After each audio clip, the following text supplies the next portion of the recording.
Hello and welcome back to the Game Bet Match podcast. I'm your host, Manny Friedman, along with my co-host. Brad Sloan. Back in the house, baby. Back in the Yeah. house for Australian Open. But first things first, before we get into the meat and potatoes of the pod, we want to wish our thoughts and prayers to all those facing the crazy fires in LA. Our friend from MP9, I'm glad he's doing fine. David Berger, and any friends and family out there, it's wild. And also wanted to wish our congrats to Gael Monfils, who became, I think, the oldest ATP champion in 30 years, 34, 40 years or something like that. So Yeah. impressive. Yeah, I agree on both points. Yeah, but pretty cool from Monfils, man. He's and it's crazy because of like where he was in the first match, like losing 6-1, 5-2 to Pedro Martinez. Crazy. Yeah. And then to I come think back he saved all 14 break points after that. Yeah. So yeah. Impressive, but yeah. I know a little like 180 there from like bad news to, I guess, like weird news, but Yeah. No, I mean it's pretty crazy, man. There's it is. Yeah. So, all right. So let's get into, I guess, right into Australian Open talk, right? Yeah, I mean, there's not really much to sum up. I was a little disappointed my Nuno Borges bet didn't come in. That was painful, dude. I mean, but to be fair, like he got out of like a lot of jams like the first 3 rounds, so like it would have been like pretty luck box if he did come. I mean, it was a 25-1, so you're not like, you're not going to hit it the majority of the time, but like, it would have been pretty luck box if he hit it. But it was a fun ride. He did serve for the match against Bergs, which like it sucked because he played a very poor tactical game. Yeah, it was just frustrating because he really did choke it away. Like it was just bad tactics. Yeah, like I don't know why he started running around those forehands and giving up so much court from so deep in the court. Yeah, but I didn't expect Bergs to kind of be the one to kind of claw out of that. Like if there was a player on the tour who I would think Borges kind of has it in the bag at that point, like I wouldn't expect Bergs to or Zizou to. So I actually, it's funny, man. Like I've been impressed with Zizou over the past year. Maybe not year, like 6 months. I think he's done a lot. Like he used to have a lot of physical issues too. Yeah. And I feel like he's like that's how he's gotten himself onto the tour now. Is he's cleaned up like he always had the talent to be a pro player. He just had to clean up like the physical issues and the mental issues. And so I think it's cool to see, man. Like it's cool when these guys put in the work to like to clean that stuff up. Yeah, I mean, he still has ways to go. We saw it today in the final. Like he squandered, I think, like 8 or 9 break points. So he's not all the way there yet. I think he's improved. I still hesitate to bet him as a favorite, honestly. Like I still way prefer betting him as a dog because like I don't really see a kind of a matchup style that really like suits his game. I think he just has to be playing well. I tend to agree. Yeah, He's not great at net, right? I think he's kind of stiff up there. Decent mover, but not great. And I think like he's solid off both wings, and that's his like kind of biggest. I think he's really good off both wings. I think I mean, he hit several down the line backhands, which I think is like you've talked about in the past, man. I think this is more of a you take than a me take, but like down the line backhand, if you have a down the line backhand, if you can like flatten out the backhand down the line, yeah, like that shows something. Definitely. Yeah, for sure. I mean, that's what's made Nishikori's career, honestly, right? Like Kei Nishikori is not a physical specimen out there. I mean, and he doesn't have a great serve, right? But he cracked the top 10. He was in the top 10 for a long time because he has a wicked backhand down the line, that opens up so much court. Like just that one shot, I think, is like the biggest reason why he's had the career he's had. Well, I think it's a shot that it's also a shot that a lot of guys don't really have. Like there are pro players that don't really have a very good one. So if you've got a good one, like it's another place that people have to be like, have to watch out for. I agree. It's a way to generate offense. One thing about Adelaide, Sebi Korda, I haven't seen too much of him. I mean, it's been in the middle of the night, so like I haven't watched too many of his matches. what have you seen from him that Well, like he only played 2 matches, right? that's true. He played fantastic against. He played really well against Mio. Mio did not play a bad match. Okay. Yeah, good Korda beat good Mio. Interesting. Because you could have gotten like horrible Corda beating horrible Mio or vice versa. Right. No, Right. he's played well. Now again, like he got, between having a bye and a walkover, he's only played 2 matches. So that I think that, it's interesting. Like Nishikori Pro Tennis Better said that he thought it wasn't good for him Uh-huh. to not be getting competition in. I think for him, like he has so many, he's still coming back from the injury issues. I don't think playing like 2 or 3 matches a week is terrible. I mean, if he's getting walkovers, that's not a bad thing. Yeah, 3 matches. I mean, that's fine. With a trophy, it's not bad. Yeah. Yeah. Um, yeah, did you see much of FA versus Paul? I also fell asleep I there. saw none of FA versus Paul. None of FA versus Paul. I was puzzled by the result. Saw the tiebreak, saw the highlights, and like looked like FA played better than he did versus Jerome, but I don't know. I don't know if Paul the top 10 berth did that kind of creep in his mind, you know? I doubt that. But I feel like I don't know. I don't like watching the match. Like FA has like he's playing better now than he was 6 months ago. Mm-hmm. Like I don't know. I think he's like think he like I don't I think he like way too many bad errors. Like there's still a lot of Yeah. problems. He's not anywhere near like the old FAA. Not anywhere near. But I don't know. He's playing like I think like he before he like it's like he seems to have his like maybe you thought this before I did, but I feel like he's finally got like his I guess you call it like body confidence back, where he's like really going into his shots like all the time. I think now there's maybe more to be said. Like maybe he needs to like maybe mix it up a little bit more and do things better tactically. I think maybe, but I feel like he's finally at a place where he's like exploding around and like Yeah. really hitting the ball again. That's why it's frustrating watching him because he's obviously a good athlete, but I think he just seems a little bit stiff. He seems a little bit like unsure of himself, and he also like just hits very like linear balls. He doesn't like use the full court to his advantage. And Yeah, he he plays doesn't a very, very basic style. very basic And then style. then the others is just way too many missed returns. Yeah. Yep. And Like the he's not serve a very good return. he's not a good defender. I think like a big problem with his game is that he doesn't know how to improvise on defense.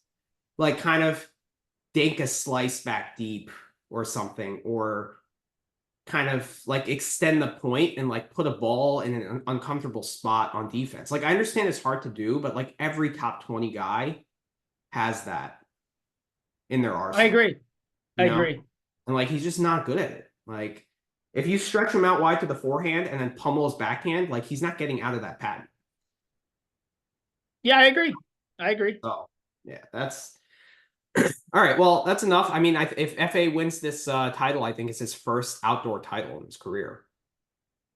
And they're both atrocious in finals. Like FA, I think is like I posted on the timeline. I know Corda's like 2-8 or something horrible.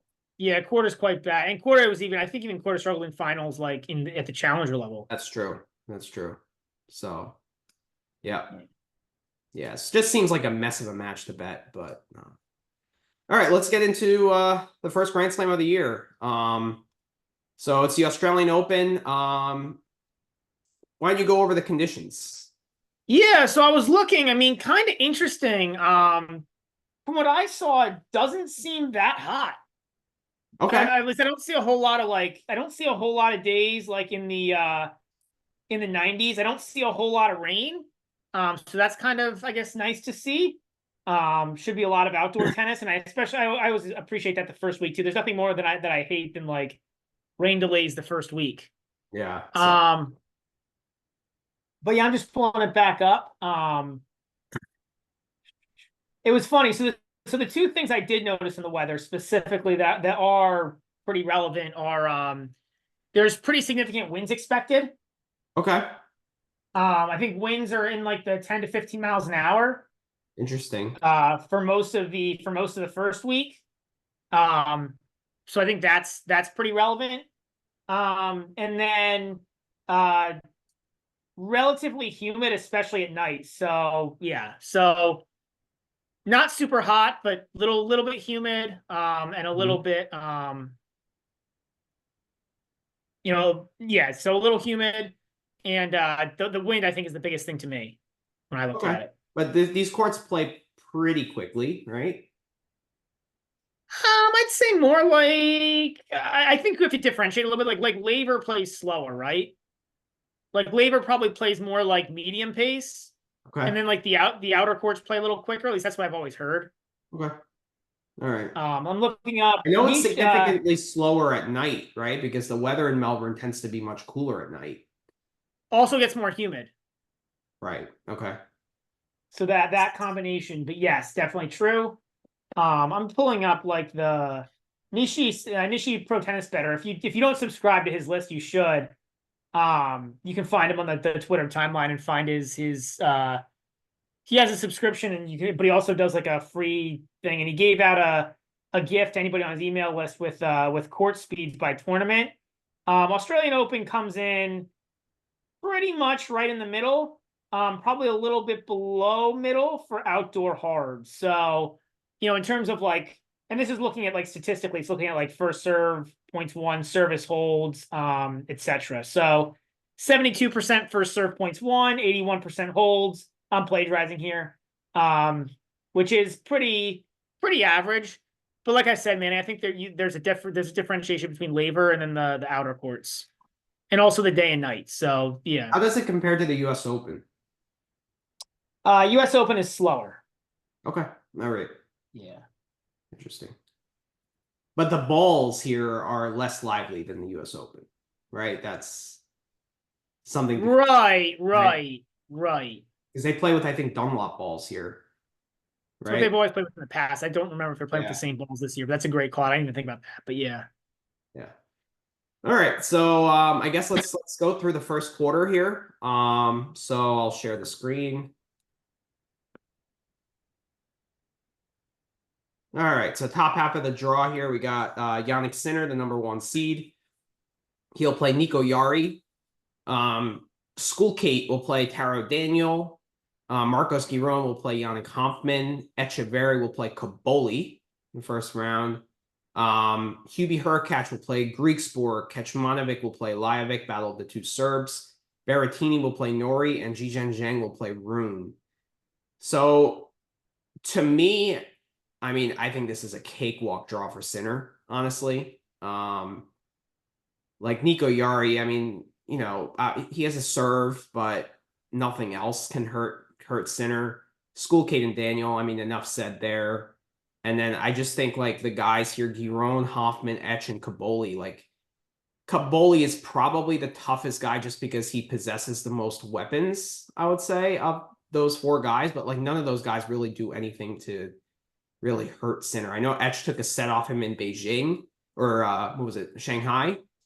Um, but still, like over 5 sets, like I just can't see it.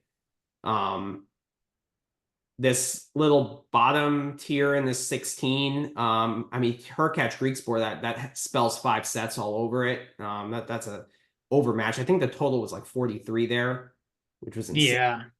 Kecmanovic has played well, but I just don't know how if he's going to be able to like back up, that run in Adelaide.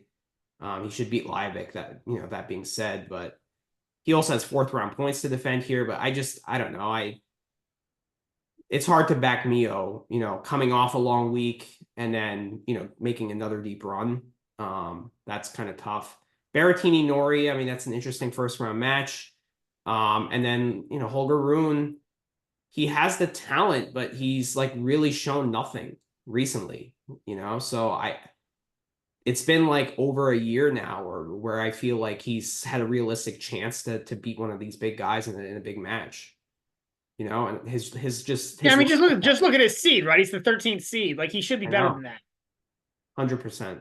He's more talented than guys above him like Paul and I mean, he's even significantly better than Casper Ruud. I know Ruud is it's all from clay, but yeah, Yeah. I think it's disappointing that he's not playing, but he's not. I don't know really where Hubie's at. I guess he played United Cup and played okay there. Mhm. Greek Sport has like a head-to-head history of like being competitive with center and top guys, but he can never seem to win. Yeah, also, can he get there? Like, I mean, the first round alone is tough. And then I think Kecmanovic would be tough second round. And then Rune or Berrettini in the third round. Like, that's a tough path to even get there. Right? Yeah, And yeah, he's going to be gassed if he does. yeah, yeah. So, I mean, anyone you see troubling center in this little section? I mean, so like I said, we just talked about, right? The obvious answer is Rune used to have like a little bit like Rune in his career has had a little bit of a history of challenging top guys, right? So like Mhm. maybe theoretically him, um, Berrettini, if it was a natural surface, I'd like him a lot better. Hard, I don't know. I don't know if it's like the hard is too hard for his body, and he's just like I don't know what it is, but he really hasn't shown anything on hard. He's been a lot better on the natural surfaces. Um, Hubie obviously is always interesting with the serve. Like if he just like serves like if he serves well and he hits a bunch of aces, right? Like Yeah. maybe, but I don't know how any of these guys beat center over three. But honestly, like there was a lot of talk, not just from you, but from a lot of people about, oh, this is such a cakewalk draw for center. Yeah. But I just don't know like how many guys like who are the guys that can actually be like competitive with center who would be like, wow, that's a dangerous floater. It's a good point. I mean, like a Paracard, for example, if you put him in that section. I mean, is Hubie less dangerous than Paracard? Yes, slightly, Okay. in my estimation.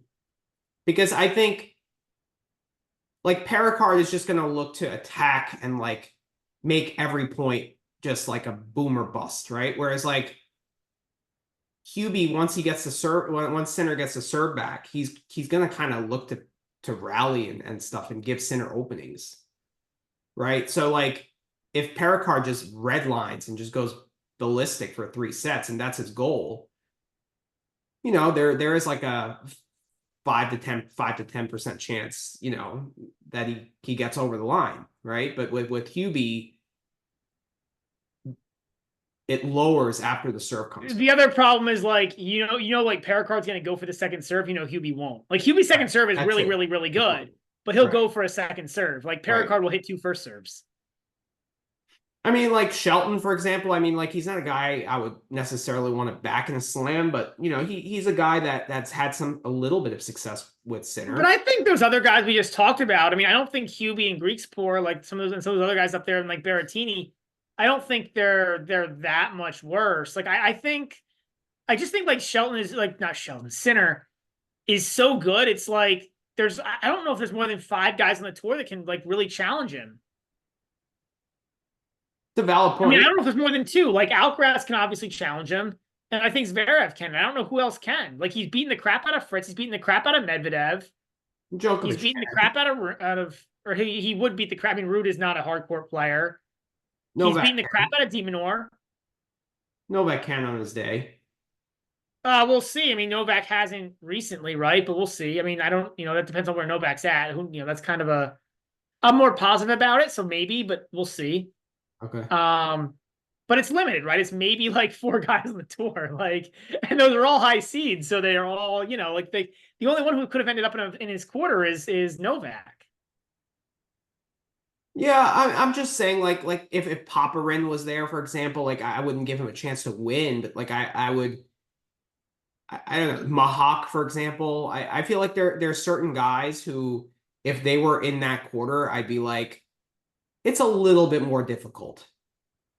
Like I'm not saying that I would back them to get out of the quarter or beat center, but I'm just saying like, okay, it's a little bit of a test because like this guy, the people that he could play in the first 3 rounds, like none of them have a chance. And then he'd only play one of these guys, you know? Yeah, I think. Look, I mean, getting Daniel or School Kate, Right. that is a good break. Yeah. Yeah, I think that's like, honestly, that's the one that's like the most egregious. Like, that's a really good break. I think the other stuff, like for a first round opponent, I'm not saying Yari's like the toughest unseeded guy, but he's probably somewhere in the middle, to be honest. Like, there's a lot of I agree guys with worse that. than Yari in the draw. Yeah. Um, I mean, Yaron's just a bad matchup. Like, it's just Right. like Yaron's a good player, but it's just not a good matchup for him against Sinner. Kaboli has a terrible record against top competition. I'm not really sure why. Echeverry, if it was Clay, would have a better chance. Yeah. Yeah. All right. This second little section of the top quarter, we got Tsitsipas and Mickelson, which is actually a pretty interesting first round match. James McCabe will play Lime DeLuce. Gabriel Diallo will play Luca Nardi. Adrian Manarino will play Karen Kachanov. Cerundolo will play Bublik. I would advise not to bet that match with anyone's money. Diaz Acosta against Bergs. Tristan Boyer, qualifier, will play Federico Coria. Van de Zandschulp will play Alex de Minaur. So I know Klaus posted it on the timeline. They talked a little bit about it on the MP9 pod, but de Minaur to make the round of 16. It started at 2-1 or one or plus 100, which was insane. I still think it has value at minus 150. Honestly, like this draw, Yeah, I would agree. I mean, I don't know who. I don't know who beats him there. Yeah, I mean, so Bergs, I mean, Zizou theoretically could, but I think it was a tough matchup, and he's coming off a long week in Auckland. Mm-hmm. Federico Coria's got a shot, Yeah, no, I'm good with Federico Coria. Federico Coria has zero chance. Yeah, there's nobody. I mean, like I said, the answer would be Zizou, but Zizou's not I Zizou think just played a Guillermo long week Coria in would have more of a Auckland. chance than Federico Coria. What? I think Guillermo Coria would have more of a chance than Federico Coria. Probably. Well, but Guillermo Coria was a play quarter too. I mean, let's be He real. was. That's Yeah, no, there's nobody. I mean, yeah, Bublik has a really bad history in Australia. Probably too hot for him. is And that a too max humid. GBM play? I put 4 units on it. On what, Cerundolo? No, on de Minaur to make the round of 16. At minus 150. Yeah, I mean, I haven't thought too much about that one, honestly, but I don't. That seems pretty freaking amazing. Like, I don't really. Bodic is probably overvalued because he beat Alcaraz, but the more that you look at that, the more that seems like a flash in the pan. I mean, to me, that seems like the toughest match in this quarter, honestly. Or in Yeah, this. yeah, and Boyer and Coria, neither of them have any chance. Yeah. Yeah. Yeah. Honestly, at minus 150, it's like, It's just to make the fourth round. It's not even to no, I know, but at minus 150, the value's probably starting to go away. Like, at even money, I completely agree that that's a joke. Minus 150, the value's starting to go away. I think it I'll should think be. about it and let you know, but yeah, it's hard. What is do they have round of elimination for de Minaur? That would be the question. Is like, what They is he do, gonna and I get have eliminated another in bet on that. But I want to go over this other little Okay. here with Tsitsipas, Mickelson, and Kachanov.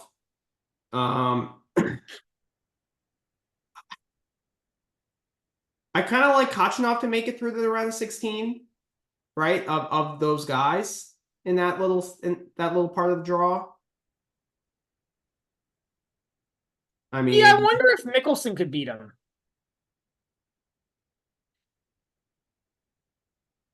yeah, I mean, Because Kachanov, like, I mean, he's a good athlete. He's a very tough player, but I don't know if I would say he's like the most dynamic player. yeah, it would be an interesting match in the third round because I actually don't think Mickelson is playing that well right now. He struggles from a winning position because he's not explosive. He doesn't have big shots. So he can't like it feels like he just has a lot of trouble closing matches. You know? Yeah. Yeah, okay, I hear you on that. Yeah, maybe. Like I actually think Landaluce would be a tough matchup for him in the second round. Who qualified? Honestly, I know a little bit of Landaluce. Isn't Landaluce more of a clay guy though? Doesn't his game play better on clay? He is, Like, but he he could grinds. lose to McCabe. McCabe's a tricky little Australian. Yeah. I think he took a set from Mickelson last year, actually. I think they Yeah, played I four. I believe think he I took did. the over Yep. games and it hit, and I think he took Yeah. 4 sets. Yeah. I mean, you think Mickelson beats Tsitsipas? I mean, the price I remember seeing, I think it was like plus 145 or something. Like it's a crazy price, showing the decline of Tsitsipas. Right. I don't know that it's wrong. Yeah, the Um, 3.5 game spread or something. 3 game. yeah, I don't know that it's wrong. I mean, it's Yeah, Tsitsipas has been he looks completely lost on any kind of quick court. right. I mean, it'll be interesting to see when that match is played because I think if it's played during the day or if it's played like on an outer court with like more wind, I think that's advantage Mickelson. Yeah. Yeah. Right? If it's played like at night, like on I imagine that gets that probably gets like John Kane.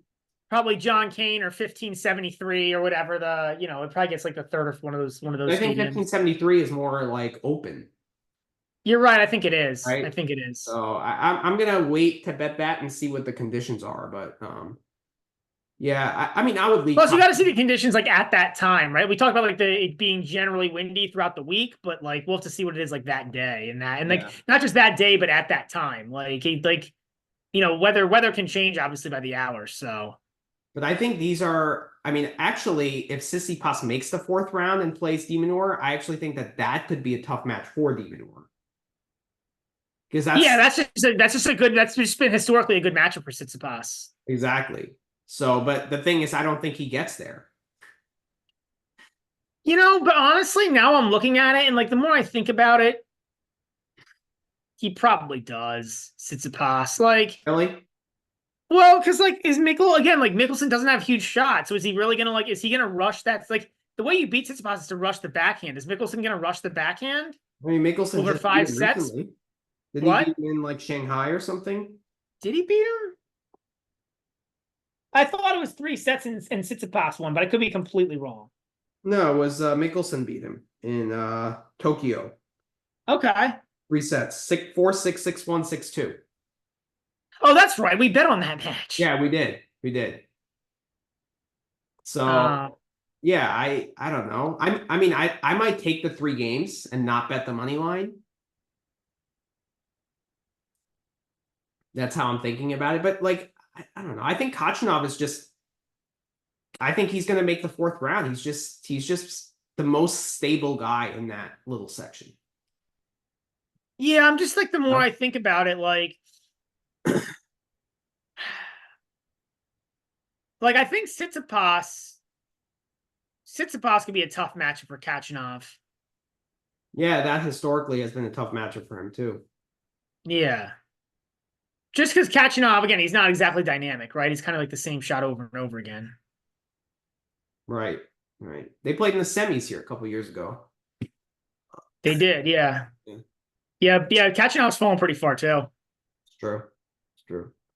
But to me, I think De Minaur, I mean, despite the matchup different, like, the matchups being good for Tsitsipas, I guess, like if he gets there, I still think De Minaur is a shoe-in to get to the quarters. Like I just think he's the best player in this section.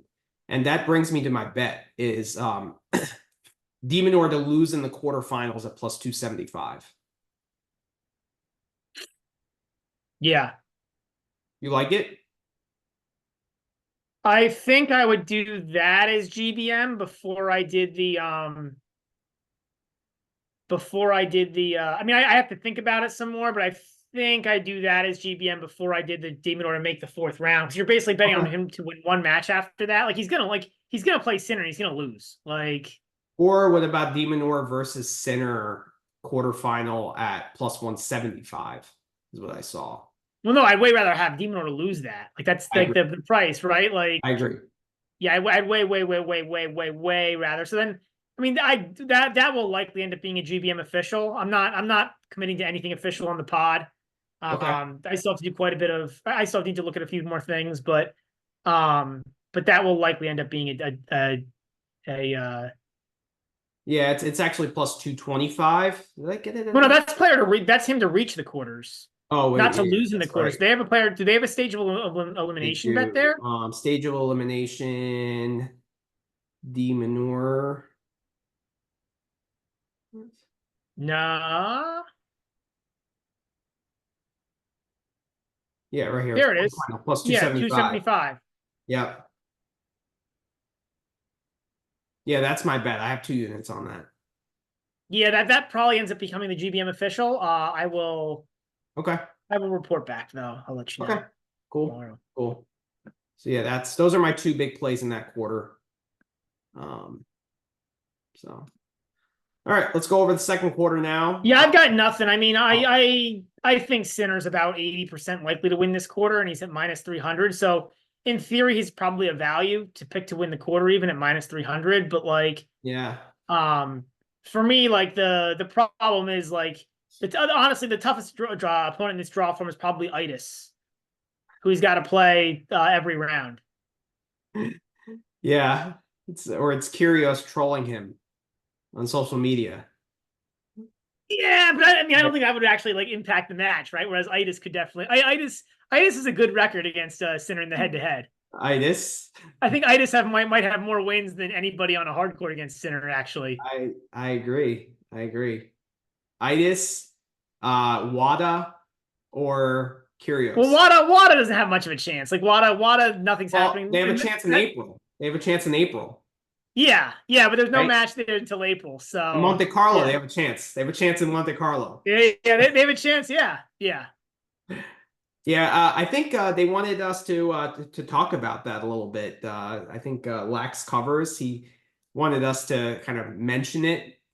I don't know. I think it's beaten around the bush, right? Like it is what it is at this point. I don't think it's going to impact his tennis, right? He's proven that like he can kind of brush it off, right?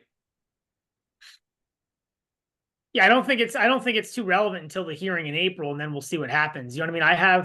Yeah, I haven't heard anything outside of they came up with a hearing date, so yeah, yeah, we'll see. yeah.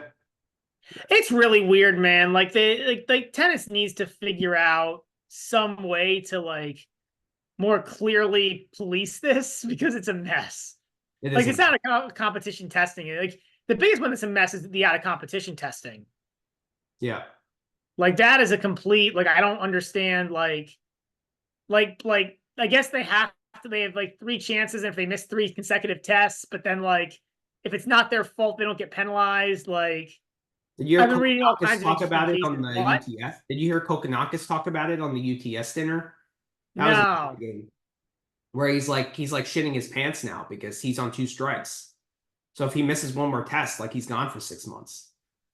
Right. And like some of the misses are like, so I guess like I was reading something and who knows, but like Elise Cornet missed her 3rd test in a row at one point, and she like missed it because like the guy came and like rang the bell, but he like rang the wrong bell or something and then left.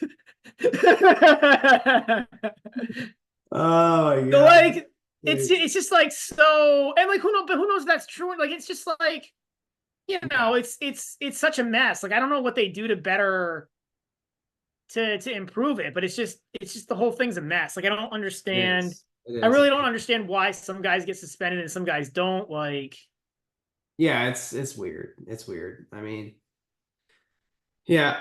I also feel like the Australian Open, I mean, this might be some conspiracy, but they intentionally put Kyrgios probably as far away from Sinner as possible. They didn't want to deal with any of that kind of drama and stuff, and they just like, you know what? Let's just put him on the fourth quarter. You know, I mean, you yeah, can't. potentially. I don't know. It's interesting.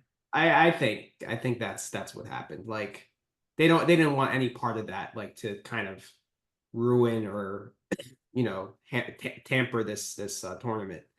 So that's just my thought. That's just my thought. But all right, let's look at the second quarter here. We got Taylor Fritz, the number 4 seed.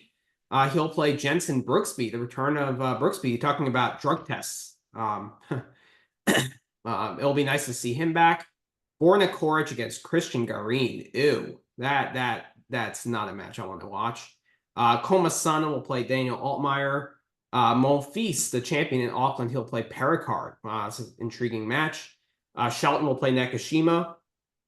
Karina Busta will play Camille Majorak, a qualifier. Bautista Gu will play Shapovalov. I feel like this match happens like every other week, but we'll talk about that. Arnaldi will play Musetti. It's interesting as well between two Italians. So what catches your eye here? I don't know, man. Obviously the obvious place to start is Pericard, right? The potential Pericard Fritz matchup. I don't know. The Brooksby match is kind of an interesting first round match from a betting perspective. If you want to take a shot on, I don't know, either it could be interesting. Like, could be interesting if Brooksby is actually good. Could be interesting, but it's only 8.5 games, so Brooksby might fade away. Might be an opportunity to actually lay the games with Fritz. I don't know. Kind of a hard match to call. I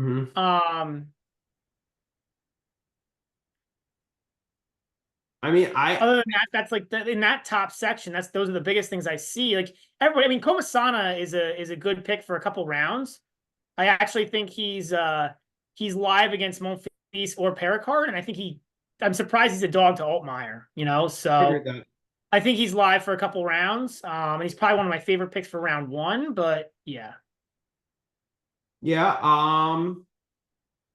I mean, I think it's a pretty tough draw for Fritz, honestly. Like, to play Pericard round 3 and then to play either Shelton or, I mean, I don't know if Musetti gets there, but I think like Musetti is actually a tough matchup for Fritz because of the way he kind of maneuvers the ball around the court, uses angles, kind of mixes up paces. Like, I don't think Fritz typically likes that. So I think like if Musetti gets there, that's a tough matchup for him.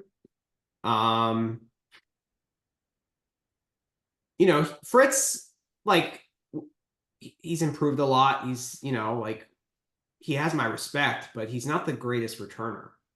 Still he's only breaking like 21% of the time. No, and ironically, you've got 3, like, you've got some massive power guys in here with I mean, the obvious one is Pericard, but also Chapo, right? Is a big, big ball striker. I mean, Chapo just doesn't have the IQ to deal with Fritz for 3 plus sets. Like at this point, you'd think. But yeah, I think there are guys like Shelton, Pericard, and Musetti, for example. Like those are guys that. And even Arnaldi, like I think those are guys that Fritz doesn't want to see. The big serve, and then like Arnaldi, for example, like he's a better athlete than Fritz. So he has the edge in that department. And if he uses that, and plays with good discipline like that, he's live, I think, Like Fritz wins because of his stability and his I think he has an underrated tennis IQ, and he's just like always there. He's always present. It's also worth bringing up. Fritz is pretty bad. I'll post him again in my spreadsheet when I post my spreadsheet up on Twitter, but or on X. Gotta call it X. But he has pretty bad splits outside of America. Yep. Much better player in the US. So that's never good. So yeah, I mean, but those are my thoughts in this section. It's weird, like, I don't know, man. Like, I guess there's some tough matchups for Fritz here, maybe, but there's also like, I don't know, none of these guys are that good.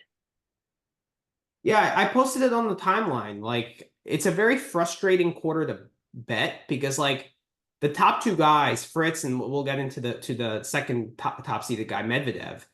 Like, these are guys I want to fade, but like I don't know who to back in their place.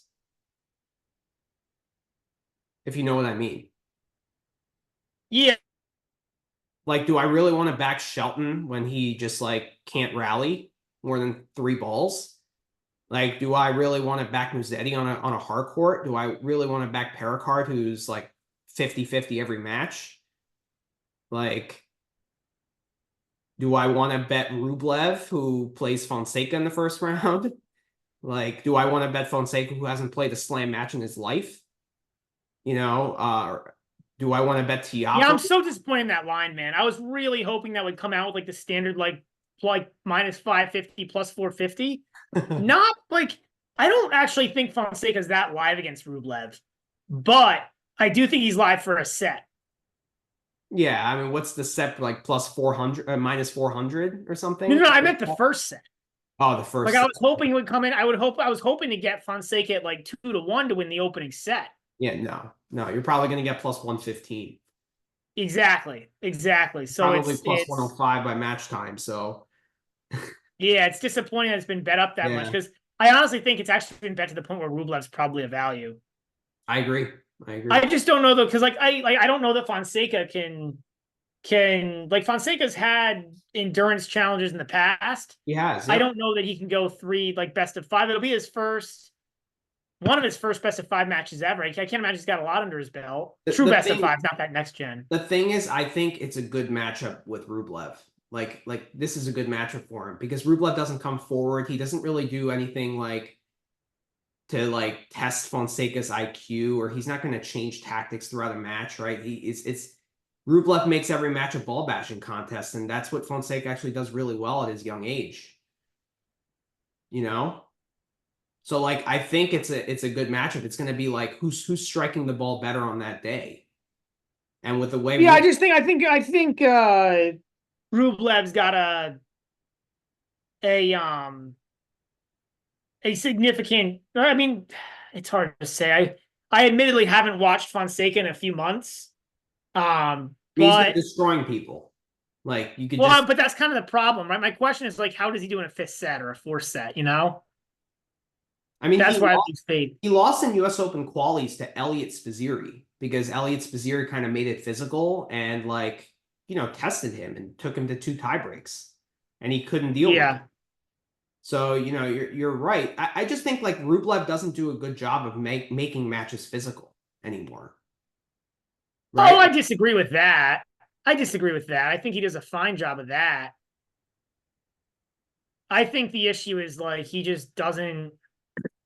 I mean, it's the issue he's always had, but he's just got nothing except except bashing, and obviously the mental seems to have gotten worse. Like before, it didn't seem to affect him. Now it seems like it does. Yeah. But yeah, I mean, back to my frustrations with this quarter, like of the guys in there, like who would you want to back in place of fading Fritz or Medvedev? Like there's the problem is the guys that you would want to back are all they're all priced out really, really low. It's all the young dudes, right? Like, I mean, Shapo's at 20-1. I wouldn't bet that, but that I could see why somebody could find that interesting. I think Arnaldi's at like 40, if I remember right. I think that is interesting. If you want to back somebody, than Chapo to me. What? That's way more interesting than Chapo at 20. Way more. Okay. I mean, I just think Pericard has been bet out of proportion. Like I would need like what 25-1 or something to win this quarter. What is he like 10-1? He's 10-1. Yeah, he's been bet Ridiculous. Out of any value whatsoever. I completely agree with that. I mean, basically he's probably what 60% against Monfils. Probably. It's interesting because I think Monfils is actually a really tough matchup for him because the one thing Monfils does do is get balls back. The problem is how much will Monfils have in the gas in the tank mentally or physically after winning that title. How is Monfils against serve bots? I mean, I got to imagine he's pretty good. He gets aced less than almost anybody on the tour. Let me look at Monfils against guys 6 feet or high, 6'8" or higher.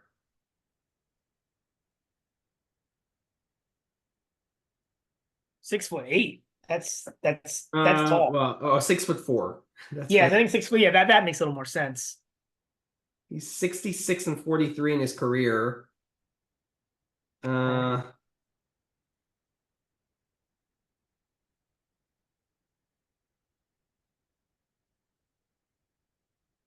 I mean, but like, Medvedev and like, Hubie, they're not like typical serve bots. Isner got him in Canada 6-4. He got Karlovic. He beat Karlovic in 4 sets in 2020 at the Australian. Isner got him in Beijing. I mean, Monfils did get Isner once in Vienna in 2018, 4-4. It's just hard because, like, Yeah. the question you're starting to ask at that point is like, it's also, I mean, how many of those are at all recent, right? Like, you're talking about guys like Isner. Those have to be what, 2, 3 years ago at least.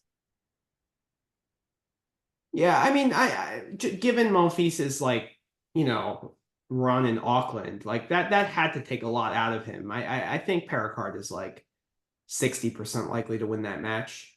Well, Mike, I think it's at least that.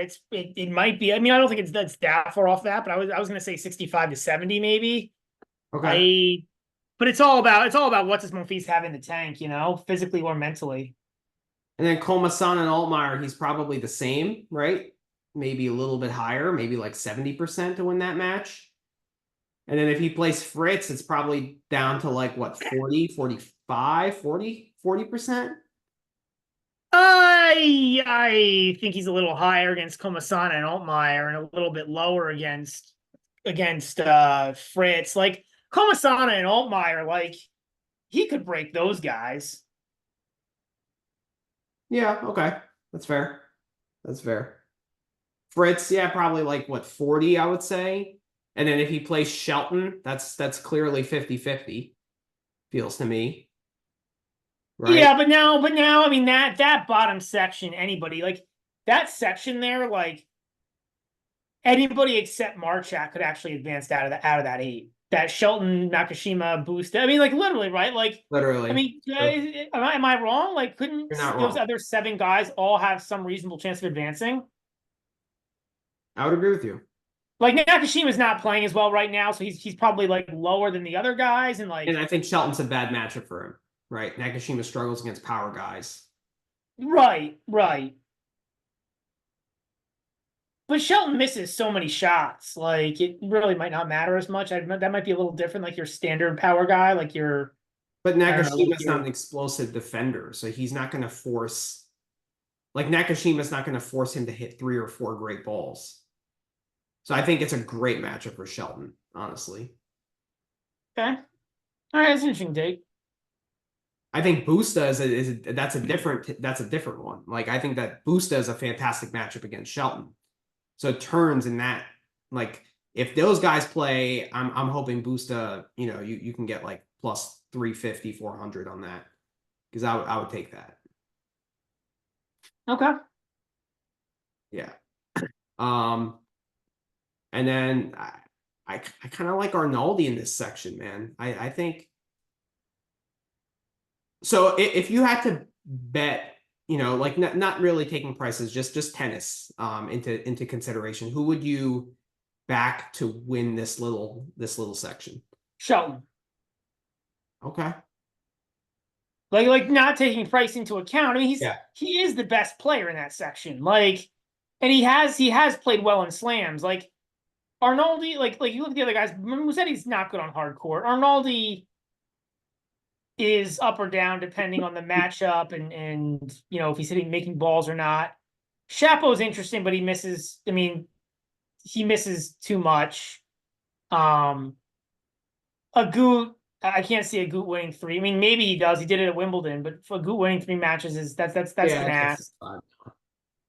Like, I mean, again, he did it at Wimbledon, but I yeah, I would say Shelton, but like not. I mean, I'm not on any of these guys.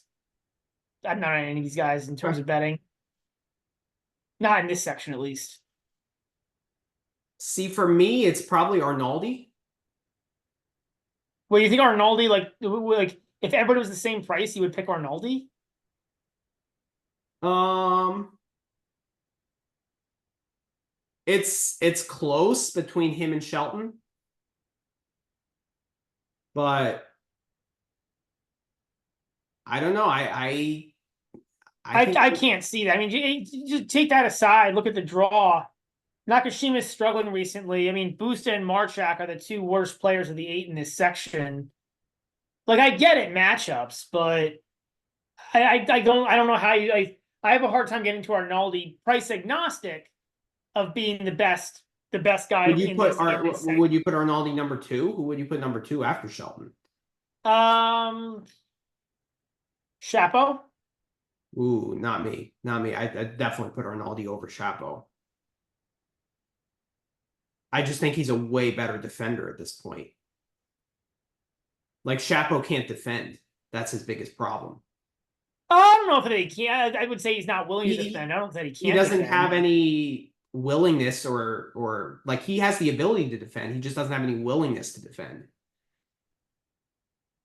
I agree, but his weapons are just so his weapons are so much better than even Arnold. I mean, Arnold's got weapons for sure, but Arnold, if it was Clay, it'd be a different story. But Arnaldi is also proven like he made 4th round of the French last year. It's not like he's never had yeah, but he's kind of stagnated out. He didn't have a very good last 6 months of the year, right? He played really well against Popperin in Brisbane and then lost to Opelka, which like, I mean, Opelka kind of just took the racket out of his hand. And it was 2 tie breaks. Like I'm not that disappointed with that. Like I said, he's priced up lower than the other 5 and than everybody else in this section, other than Busta and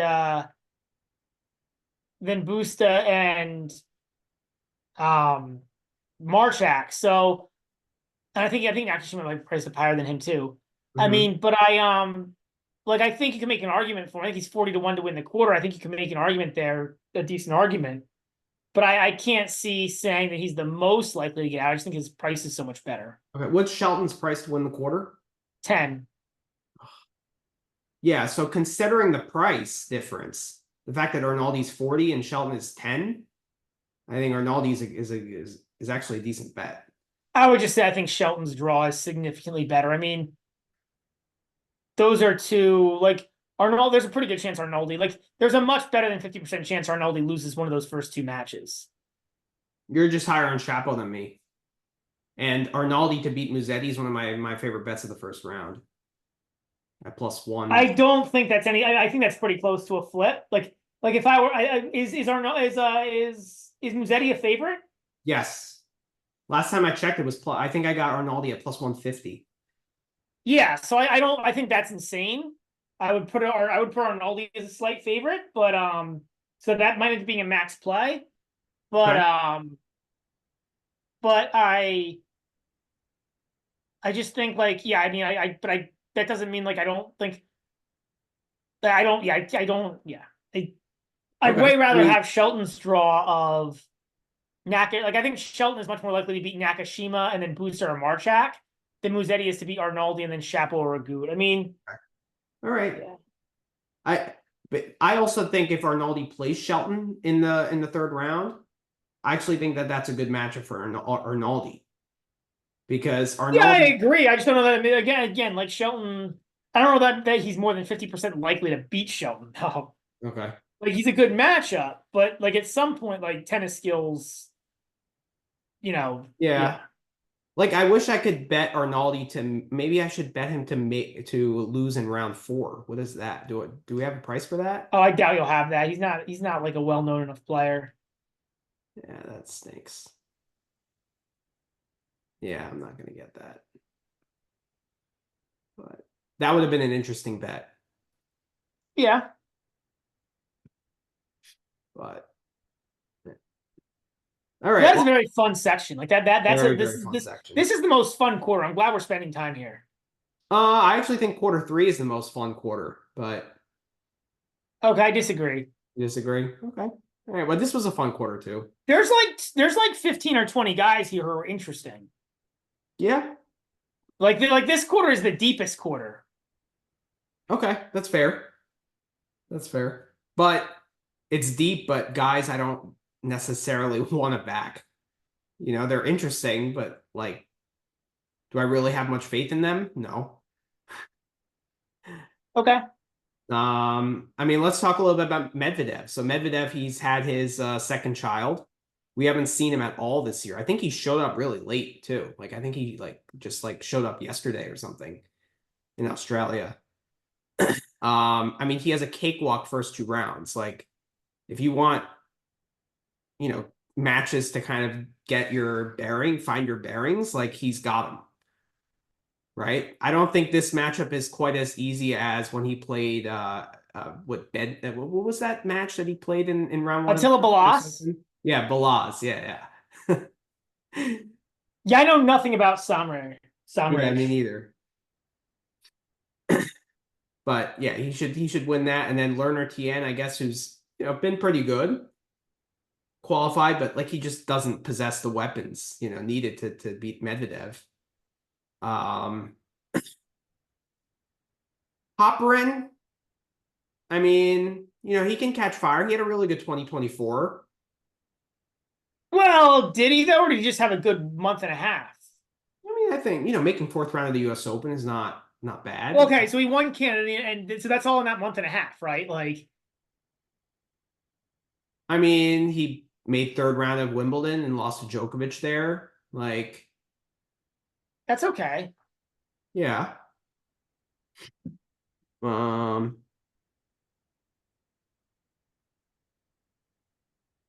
yeah, I don't know. I mean,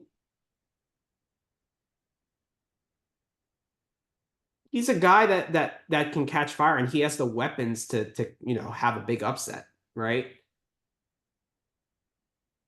And he did beat Medvedev in Paris, which was True. a That's nice true. nice bet for me. I think I bet the That's set 1 true. money line and the actual money line in that match. So that was a good profitable match for me. So I don't know if he can replicate it over best of 5. I actually think Mute is a tough matchup for Poppy in the first round. That Could kind of be. Could right. be. Yeah, I don't know. Like there's so many unknowns with Medvedev that I don't necessarily want to back him. Right. And I actually think you're higher on Medvedev than I am. Yeah, so you bring up a great point with him not you bring up a great point with him not if he had I didn't realize he hadn't come to Australia until now. That's something that I'll have to look into a little bit more. But otherwise he was gonna be my guy to back here. He's like, I think he's over plus 300 to win the quarter. Okay. And I just like I don't think there's a time in tennis like he's had a really good career at the Australian Open. He's what is he, a 2-time finalist, 3-time finalist? 3-time finalist. Yeah, so he's so like and you're getting him at 3-1 to win a quarter. That seems like pretty good price. Obviously, there's a reason for it, right? Like last year was essentially after the Australian Open was essentially a disaster. And I guess we've got this stuff. Like, I don't know. I don't know if the kid hurts or if it helps or if it does nothing. Like, a lot of these players play better after they have a kid. Like, that's a pretty common thing. So I don't know if there's anything to it or not. Like, I don't know. I mean, one thing you have to also, think about is the shoulder issues and the serving yips, right? Like he had those massive double fault problems at the end of the year. Like if he hasn't played since November, not even played an EXO, what tells you that those problems are going to be resolved? You really Yeah. think in those two matches, like, against Samre and then either Ugo Carbai or Tien, like they're going to be fully resolved? I'm not. Well, I mean, what? Like, if it's a confidence issue, I mean, like, if it's the Yeah, shoulder, then you're hoping. I mean, my hope is that it is the shoulder, and that 2 months off was what he needed, or a month and a half off is what he needed. it's fair. Um, I don't necessarily think it was that. I think it was more like fatigue and like, well, if it's fatigue, then that's also right. Then that's also a month and a half off but should help mental that. fatigue, Like, mental fatigue of like not wanting to play points. but then 6 weeks off should help with mental fatigue too. Okay, fair.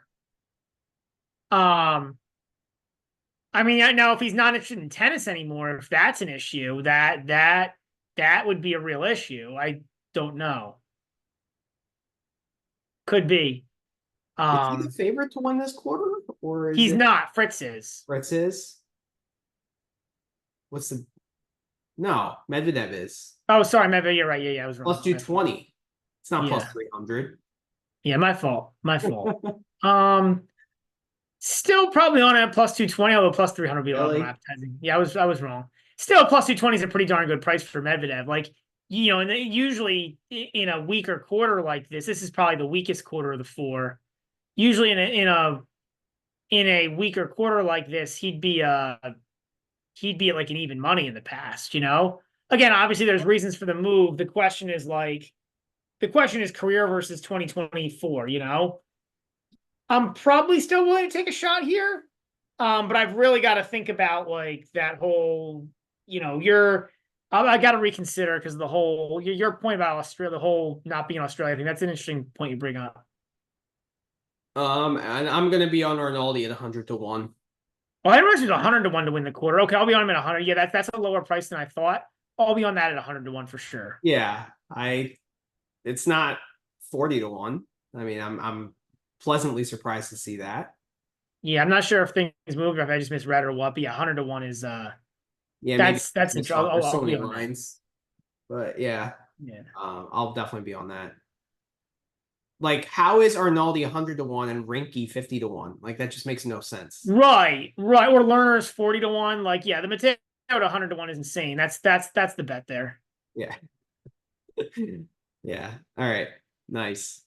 I mean, we're not going to make that GBM, but still, it's a nice bet. That's definitely a bet. It'll be a full unit play for me. Oh, it's definitely a full unit play for me. Yeah, it's a one full unit play. That's Yeah, I think that should be more like the 40 range, to be honest. I agree. You probably think even further, but yeah, I think that is a massive misprice. Yeah, I actually think the right price is like 30. Because there's nobody in this quarter he can't beat. I agree with that. Yeah. Yeah. And I think Medvedev would be a really tough matchup for him, but I think Fritz would be a decent matchup for him. Like, I think it's very. Well, he's played Medvedev tough, Arnaldi. I think he lost to him twice in 3 sets last year. Okay. Did he? Yeah, that you might be right. But if Medvedev is back to his like defending best and stuff, like I think Arnaldi's really going to struggle with that, I mean, I think if Medvedev's back to his best, then he wins the quarter. Like, It's true. I mean, that's the question. I mean, that's why the bets for me are maybe Arnaldi for sure, and maybe Medvedev as the plus 220 favorite. Like I said, Okay. his draw is just so good. He's basically getting 2 walking buys. Like if he wasn't getting 2 walking buys, and then if Popperin doesn't win those first 2 matches, which I think is very. I'm not saying it's likely. Yeah, It's very right. possible. Then that third round's a walking buy too. So then he's got to win 2 matches to win the quarter. And then Rublev and there's nobody I mean, unless Rublev's playing well, there's nobody here who's that scary. Fonseca, I think, would be a terrible matchup against Medvedev for Fonseca. Right. I agree. Plus, he'll probably just be gassed at that point, to win. Yeah. Plus, he'll be. I mean, if he's not, Medvedev will finish him off. Like, so yeah. I mean, and I think that's why I'll probably still end up on the Medvedev even at plus 220 is because. Yeah, to me, it's just too many question marks with him, with the late arrival, the kid, the double faulting, the shoulder, It's just I'll just lay off. Like I just don't want to get involved in it. I hear you. I hear you.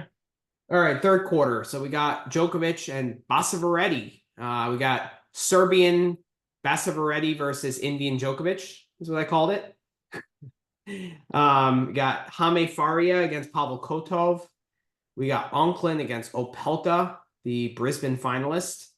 Nagal will play Tomas Mahak, the guy who retired the last 5 times in the last 6 months. Lechka will play Li Tu. Gaston will play Omar Jasica. Goffin will play Ben Bonzi.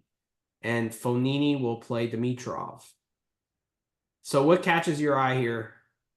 I mean, so the first thing that catches my eye is Dimitrov, right? Like the first question is obviously is his health. Yep. I think that's the most interesting question here because if he's healthy, I think he's actually the favorite in this section. Really?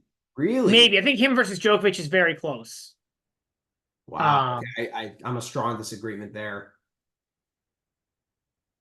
I actually think the order is obviously Djokovic 1.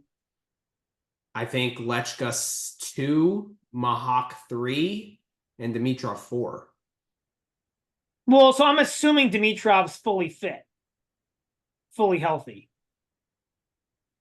I mean, I guess you don't trust Dimitrov's fitness over 5 sets. You don't trust Dimitrov how do you have Dimitrov 4th? I don't really trust Dimitrov in slams. Period. I don't like. He lost here to Nuno Borges last year. Like he can. He's not a guy that I would much rather back Dimitrov in 2 out of 3 sets, even when fully healthy. And I think guys I think Lechka, for example, I think Mahak is a better athlete and a better player than Lechka, but I would rather back Lechka in a best of 5. I think he has the type of game that can withstand best of 5 more than Mahak. So I agree with you on that. Yeah, so I guess so to start off with Dimitrov. I mean, Dimitrov's recent slam history, outside of losing to Borges, it's not terrible. Like he hasn't been losing to again, outside of Nuno, to too many clowns. He made the quarters of US Open, right? And had a good chance to make the semis before he got hurt. I think he's probably hurt that whole match, to be honest. Got hurt in the round of 16 against Medvedev. Lost to Sinner in the quarters of the French. So, I think the problem with Dimitrov is health and fitness. I agree with you. I don't think I could ever bet it because of that, but I don't think there's a playing issue. I think there's a health issue there and a fitness issue potentially. Okay. Fair. Moving on to the other guys. Yeah, I agree with you putting Lehechka over Mahak.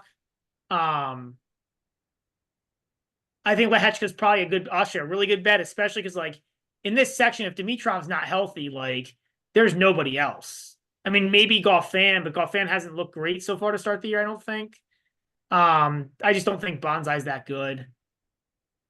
Bonzai is also a guy who I think has pretty extreme splits where he plays a lot better on French indoor hard courts. He did make 4th round here once upon a time. But his form has kind of gotten a little bit worse over the last couple months. Now he's kind of starting to fall back to earth. He had that great. Well, I mean, I guess that's what I'm saying. So Bonzai's run, if you look at Bonzai's run, yeah, to get back in the top 100, it was all French indoor hard courts. Okay. He went 29-3 on French indoor hard courts or something. I think it was 29-3. It was something insane, but he or maybe it was between that and Metz. But he basically played all French indoor hard challengers. It's interesting because he was a guy that I was kind of looking at as a potential sleeper guy to back at this tournament. And then watching him the last couple of weeks, I was just no. Yeah, I'm not. I mean, I Yeah. think he's in that bottom caliber ATP player tier. You know what I mean? Where like Yeah. there's weeks he looks good, and like if he's, again, I the thing I'd be most worried about there is how much of his run to come back was all French indoor hard courts. Yeah. Yeah. I mean, to me, I think this is a really intriguing section because, like, I actually think Djokovic has a higher chance of losing to Mahak than Lechka. But I think Lechka to win the quarter is like Lechka has a better chance of winning the quarter than Mahak, if you know what I mean. Yeah, I hear you. I hear you. But like, I'm so glad it's Mahak here and not Lechka because like I think that Djokovic Mahak third round match is just like absolute popcorn tennis. Like, I don't know. They played that insane match in Dubai a couple of years ago, and like that was before Mahak was Mahak, and like Mahak has that giant killer in him. I mean, yes, he has retired a lot and stuff, but like the talent and the movement and the athleticism is there, right? So like that's why it's exciting because I feel like he has the ability to beat a guy like Djokovic, you know? I agree. I agree.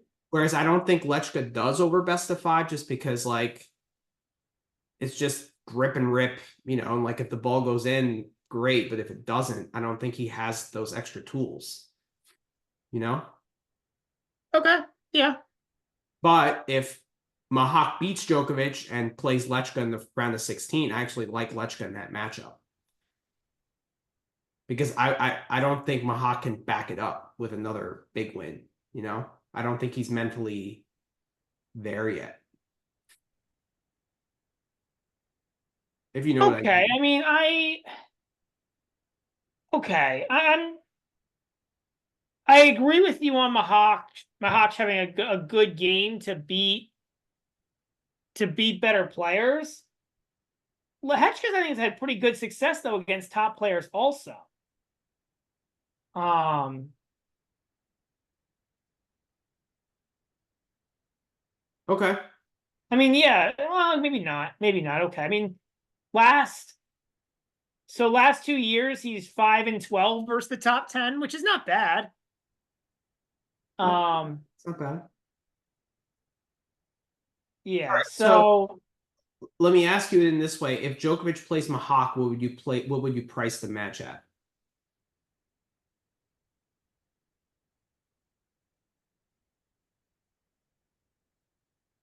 probably Djokovic minus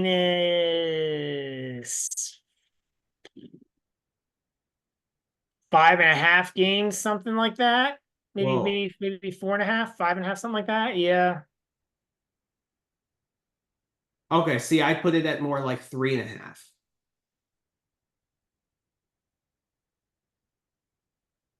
Okay. I mean, okay. I'd I have just think to. Djokovic is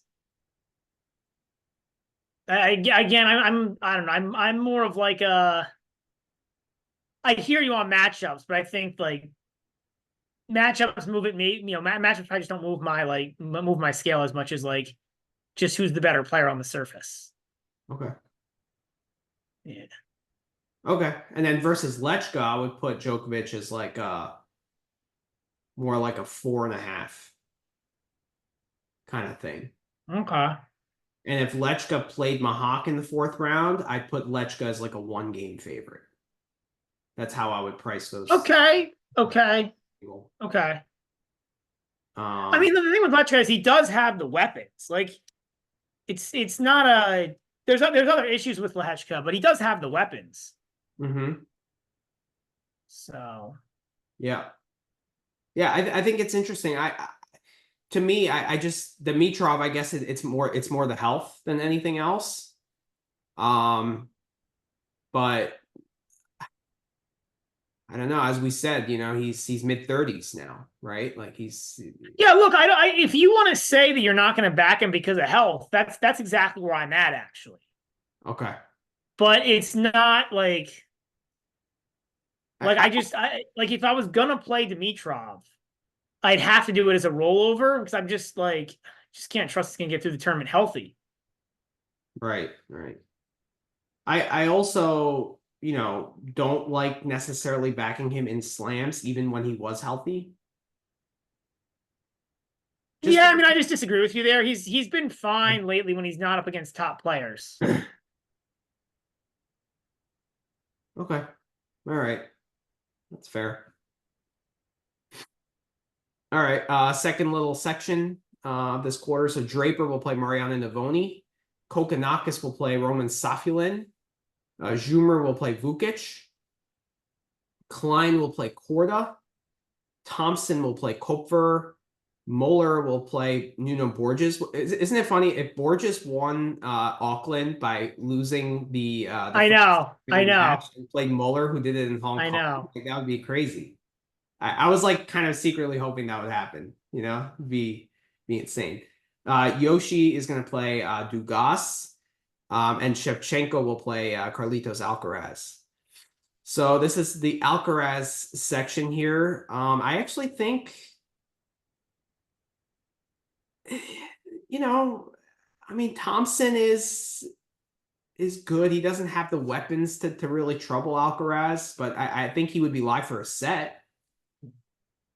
Um,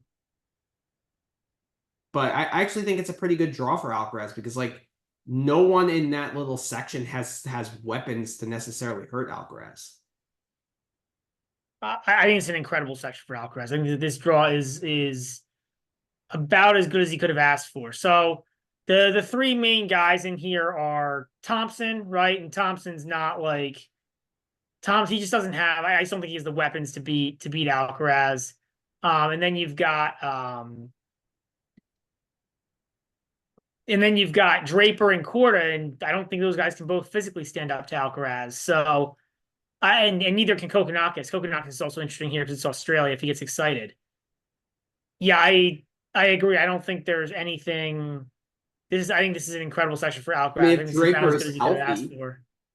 if he's 100% and playing the way he was at the U.S. Open, like yes, I mean I think Draper can trouble Alcaraz, but like that's a massive. I agree with you for a set or two, but you think he can do it for 5 sets? Probably not. I mean he was gassed playing center after what, one set. Yeah, I mean supposedly he was sick or something coming into the match. I don't know. He It was always humid, but he's sick like after every match. what? He's sick during every match, it seems.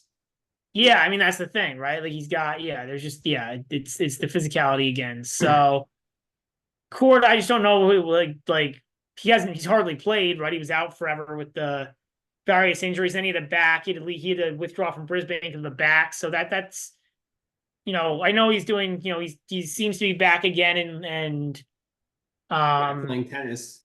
playing well, but it's 2 matches and it's best of three. So plus it will be. I mean, I don't know how much three matches in a week hurts him. I shouldn't, but I don't know. Just yeah, I mean, I think this is actually a pretty amazing quarter for Alcaraz, just because you've got all the injured guys, the guys who I don't think can stand up to him physically in here.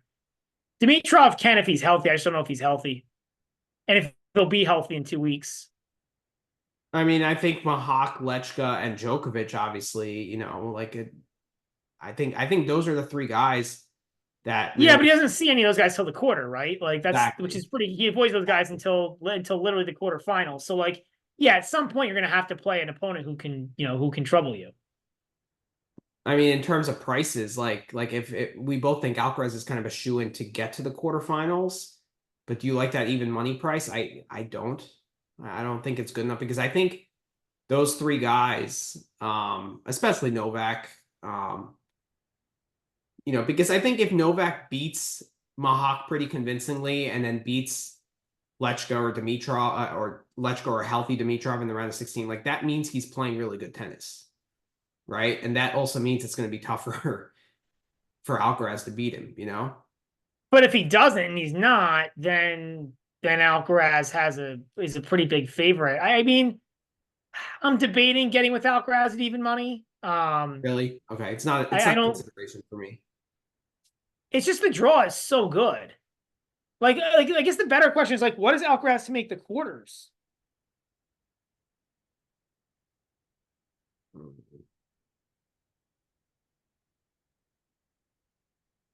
make the quarters minus 275. That might be the better price.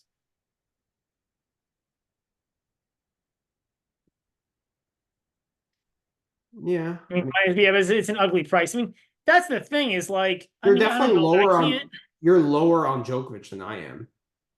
I'm much lower on Joe. I am. Yeah, I don't think I'm that low on Djokovic. I just think like it's a reasonably challenging draw Yeah, it is. I agree. for Mahawken. Djokovic, and it's not for Alcaraz. Like, and It's a good point. the matchups for Alcaraz in this draw are so good. Like, he's only got to take on, and then like I said, the other big piece of this is like, I mean,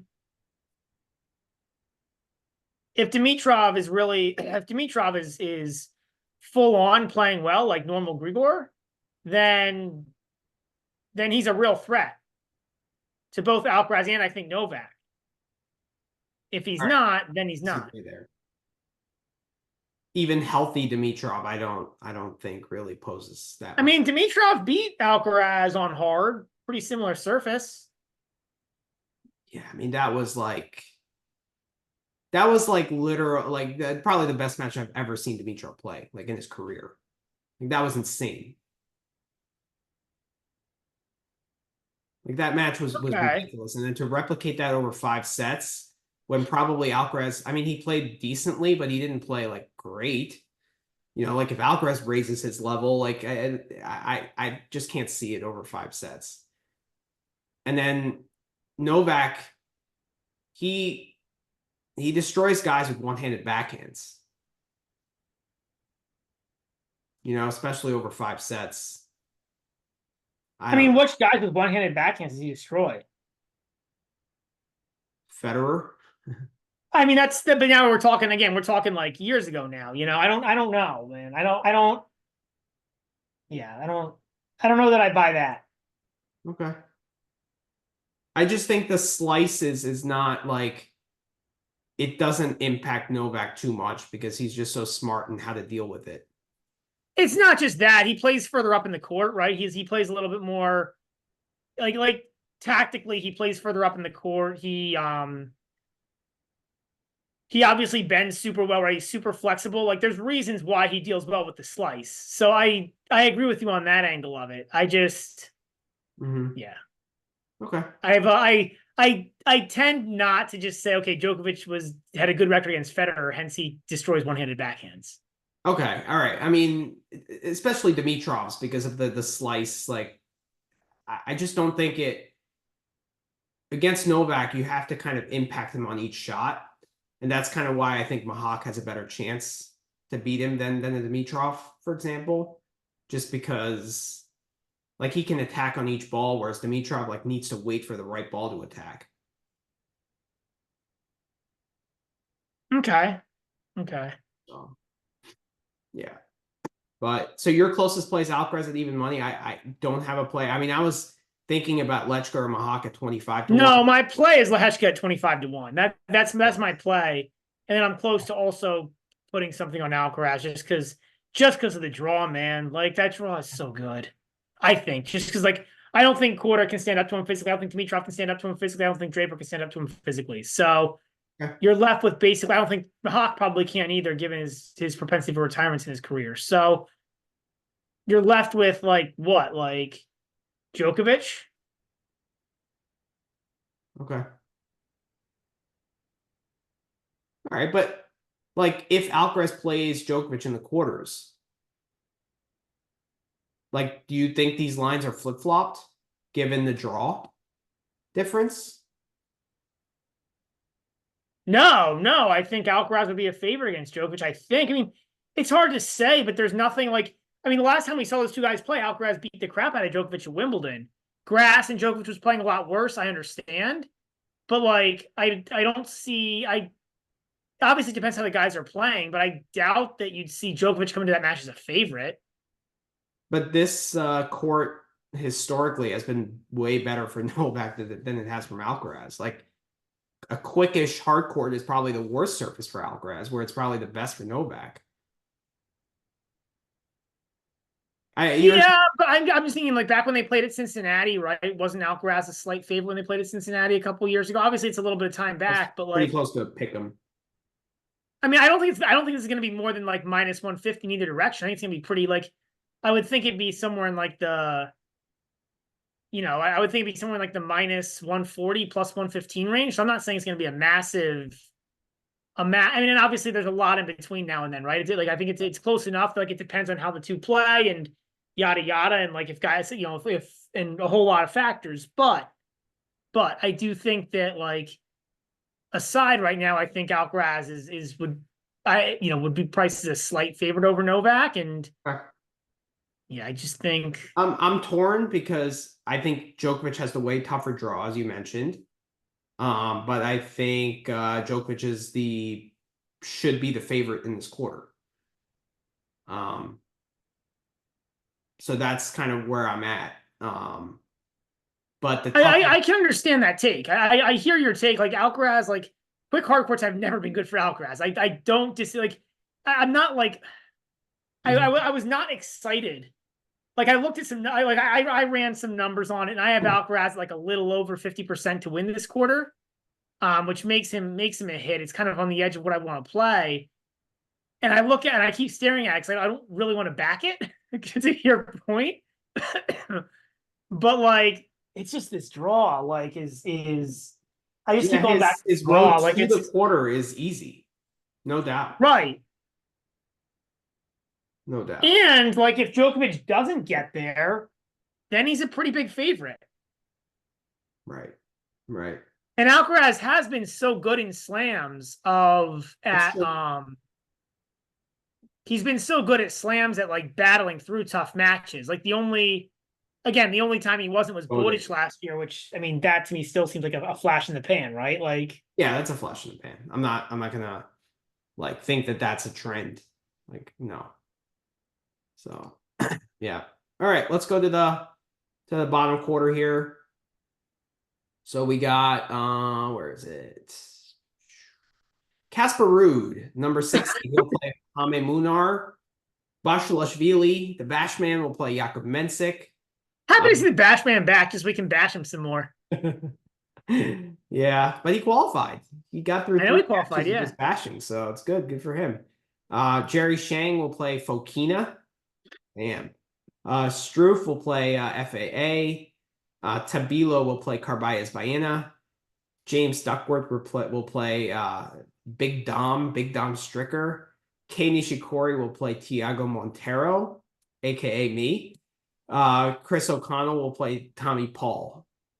So that's the top section of the fourth quarter. What catches your eye? What a draw for Tommy Paul, man. What a draw for Tommy Paul. Like, you want to talk matchups, like Kei Nishikori is he actually played pretty well, but best of 5, and he's playing a guy who's like the better version of himself. Like, I don't see how he has a chance. I know you're always a big Nishikori backer. I just don't see how he beats Tommy Paul specifically. Tabilo's been playing terrible. Agreed. Since Rome. Agreed. Or not since Rome. I guess since he won Mallorca, he's been playing terrible. I don't know what happened to him. But the other guys in that quarter have that section have no chance against Paul. I mean, this top section is actually really fun. This section with Struff, FAA, and Shang, Fokina, and Mensik, but I don't see it. Like Mensik over 5 sets is a big problem. He was gassing out against Borges even in 3 sets in Auckland in decent conditions. Ruud is just not it on hard courts. Munar, same thing. Munar battles, but obviously we're talking about like good players here, so no. Foki hasn't shown enough to show that he's going to beat, Shang not in a slam. Although I think his physicality issues are mostly behind him, but I still don't see him winning like going super far. FAA is interesting here just because he's playing a little better, but I mean, he could actually lose to all these guys. So he could lose. Yeah, I think it's an amazing draw for Paul. Even though FAA just beat him, I don't think that matters that much. See, I disagree, and I'm gonna have a pick here that really surprises you. But let's go over this bottom section. So we got Ugo Umber. He'll play Gigante. Habib qualifier will play Boo. Walton will play Halis. Otto Vertanen will play Arthur Feast. Sebi Baez will play Kazo, who made fourth round here last year, because he has a lot of points to defend. Fernley will play Kyrgios. We'll see if Kyrgios suits up. I'm still like, I won't believe it until like he actually steps on the court. Well, I mean, he suited up last week, right, or the week before, Yeah, in Brisbane, and then he Brisbane. complained of an abdominal injury and a wrist exacerbation. So I don't know. I don't know. Pedro Martinez will play Darderi, and Luca Pui will play Zverev. So, okay, so my play here in this quarter, it's going to shock you, but it's Rude to win the quarter at 9-1. All right, go explain your logic. So, I was impressed with Rude at United Cup. I thought he played way above his level. I thought he, like, I've never seen him play that well on a hard court. And I think this draw actually is really good for him. I think, like, Munar, like, can't do anything to trouble Rude on a hard, even on a hard court. Mensick, as you said, he has fitness issues. FAA, Rude actually has a really positive head-to-head against Rude, or Rude has a positive head-to-head against FAA. And then, as you said, Shang, can't trust him in best of 5. And then Fokina, he's just been a complete shell of himself and like a head case. Tabilo's been playing terrible. Paul, he doesn't have the weapons. I mean, these guys played third round of the U.S. Open a couple years ago. It was a tough match that Rude actually squeaked out. I just think he has a little bit more on his shots, and he's proven himself more in best of 5 than Paul has. Also, Rude, like, as bad as he is on hard courts throughout the year, in slams, he's been decent. Like he made what third round of the US Open. I mean, not great, but it's still like he's not losing first round like he is in every other hard court tournament. So I think the best of 5 format actually does help him. And then Zverev, we get the Zverev here in the bottom section. He has that question mark with the elbow. He withdrew from United Cup. I mean, like, I'm not saying I expect Zverev to lose like to Luca Puig or Pedro Martinez, but like, if that elbow thing becomes an issue and he plays like an Arthur Fils who catches fire in round 4, I think he could lose. Like, and Zverev does make matches more complicated than they need to be early on.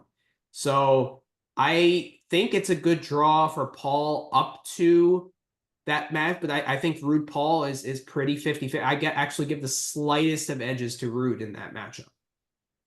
So that's my logic. I mean, 9-1 is my minimum buy point. So I'm not saying it's like a GBM like official play candidate, but like I am gonna play it. I can't get there. The head-to-head is 4-2 Rude. I get it, but most of that's old. I mean, I can't compare Tommy Paul of 2021, even 22, to the Tommy Paul of now. Yeah, so I'm on. I mean, my guy here is. I think I bet Tommy Paul on every single futures event or every single event. So I might just be too high on Paul, but Paul's my guy here. So what's the price you got? What is the price? I'm looking it up. I didn't fill it out. I think he's double digits. I remember right. Or he might be 9-1. I mean, that's what Rude is, right? Yeah, 9-1. Yeah, 9-1. Yeah, I mean, I don't know, man. I have a hard time getting on Rude over Paul just based on the draw. We can Like, make that just based popcorn solely on tennis. the draw itself. Who goes further, Rude or Paul? You want to do that? What? You want to make it popcorn tennis? Rude Yeah, yeah, we'll do that. Yeah, we'll do that. We'll do popcorn tennis on that. Yeah, Rude versus Paul. Yeah, okay. for sure. Sounds good. Sounds good. All right, that's an interesting popcorn tennis bet. Yeah, so yeah, I don't know. I like what I saw from Rude more than I like what I saw from Paul in this little like preseason or like first couple weeks. Yeah, I tend to. I don't know. I hear you. I'm always careful, but I mean, maybe it is. Maybe we do have to update the priors. Maybe Rude's put in some good work in the offseason. Season is now figure out how to play on hard courts. I'm not convinced, but Okay. All right. yeah. Zverev, what are your thoughts on him? Are you like concerned with the elbow? The only problem potentially is the elbow here. It's the elbow in the head. I mean, that's the only problem because otherwise this draws it. I mean, there's no excuse for him not to cruise to the fourth round. Yeah. Um, Obviously, Fees or Humbert would be a challenge. I don't think I think both Humbert those would be. guys. I think Humbert is a really good matchup for him, as we saw in Paris. Like, what does Humbert do to trouble Zverev? Because like the forehand into the backhand wing is negated, right? Like Humbert just doesn't have like a high enough margin game. Like he just cuts the corners too close to really like troubles Zverev, and Humbert will throw more errors in on top of it. So, and then that lefty slice serve just doesn't do anything with Zverev's massive wingspan, and his crazy good backhand, So like, I think it's a horrid matchup for Humbert. Like I think the only guy that can really beat him is Feast up until the quarters. And then like with that 9-1 bet, I'm banking on his elbow kind of exacerbating or Zverev having an off day or mentally him crumbling. Yeah, I guess Zverev I think is really good versus lefties. That's a good point. I'm looking up Zverev versus left-handers. That's a good point. Um,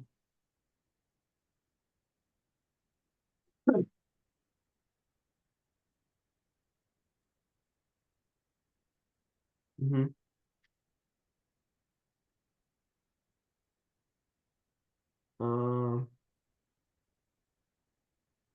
I mean,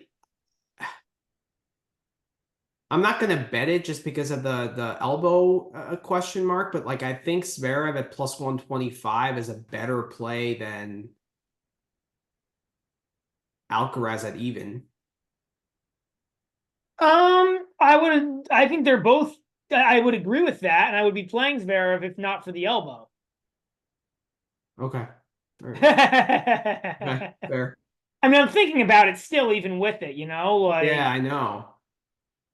I mean, Zverev's record against lefties is exquisite. He's there, and granted, there's not a whole lot of great lefties on the tour anymore, but I think he's lost like trying to look. There's some insane stat on him that I know with left-handers.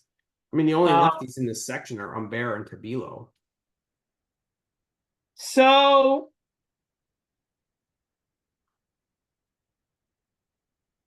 there are four left. Here's a trivia question. There are four left-handed players that have beaten Zverev in the past 5 years. Name them. 4 lefties. Yep. Nadal. Nadal's one. Um, has Cam Norrie ever beat him? I don't think so. No. Tabilo got close in Rome, but he didn't beat him. Can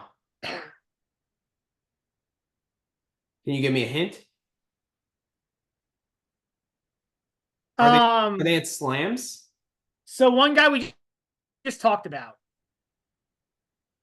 Two guys who we discussed. One guy we discussed. Two guys who we've talked about. Oh, Humbert? Pretty significantly just this hour. Humbert? Or 2 hours. Well, Humbert? Humbert beat him in Paris, or not Paris, Halle on grass in 2021. Okay. I'm not saying it counts for a whole lot. I didn't bring it up because of the head-to-head. Yeah, it's a good trivia question though. Did The third one's another guy we talked about for a while. A guy who you pretty much hate. Oh, Shapovalov? Shapo's beaten him 3 times. Wow. Okay. It's probably because he doesn't have a very lefty-centric game and he goes up the line too much. So like when he goes up the line, it does, like that actually hurts Zverev more. I think you're overcomplicating. I think it's just like if Shapo plays well, he wins. And there used to be, there still is, but there used to be, most of these wins are a little older. But he still is a little bit one dimensional Zverev sometimes, like he's gotten a lot better at coming to the net, but he does hit like every ball pretty big, and I think that's good for Shapo to see a lot of rhythm. But I don't think there's a whole. I think it's just Shapo played good those days. And where's the fourth one? The fourth guy you'll never get. It's Marc-Andre Huesler in 2023. That's when Shapo was returning from that knee injury. Okay. He beat him in Davis Cup. I actually remember because I bet it. Davis Cup, Marc-Andre Huesler. Oh, it was one of those like February matches or something, right? it was right after he returned. Remember, he couldn't beat Varias. He could barely beat Varias. He's beating Varias on hard and like pointing to his head like it's all in my head. I remember that. I remember that now. Yeah, I think I bet it too. Yeah. Yeah. I mean, that hardly counts. That was just him recovering from that knee injury mentally, Yeah. Yeah. But yeah, Marc-Andre Huesler couldn't even get by Valentin Vachereau in qualies this time. So yeah. Those Which I don't know guys what happened to him because he was good. He was. I mean, he's just. I was watching, no margin on his shots, and just like he's just such a poor mover. Like he can't afford anymore. It's terrible. So, yeah. So yeah, but my only I think potential play that I was looking at in Q4, or no, my play there was Paul. I like Paul. Okay. I hear you. I think like I don't think it's an easy match if he plays Rude. I don't think it's an easy match if he plays a lot of those guys, but he's basically got to win 2 matches, that one and then he's got to figure out how to beat Zverev, which in the quarterfinals, Zverev might decide to fold by then. Yeah, that's the time when you start like thinking about Zverev mentally caving. Yeah. Right. He did it against Fritz at the US Open, so yeah. This was an interesting market here. Most aces in the tournament. I was looking at Fritz at 10-1 because like if he plays 5 sets with Pericard and then plays 5 sets with Shelton, and then like gets by those matches, like those matches are going to be filled with aces.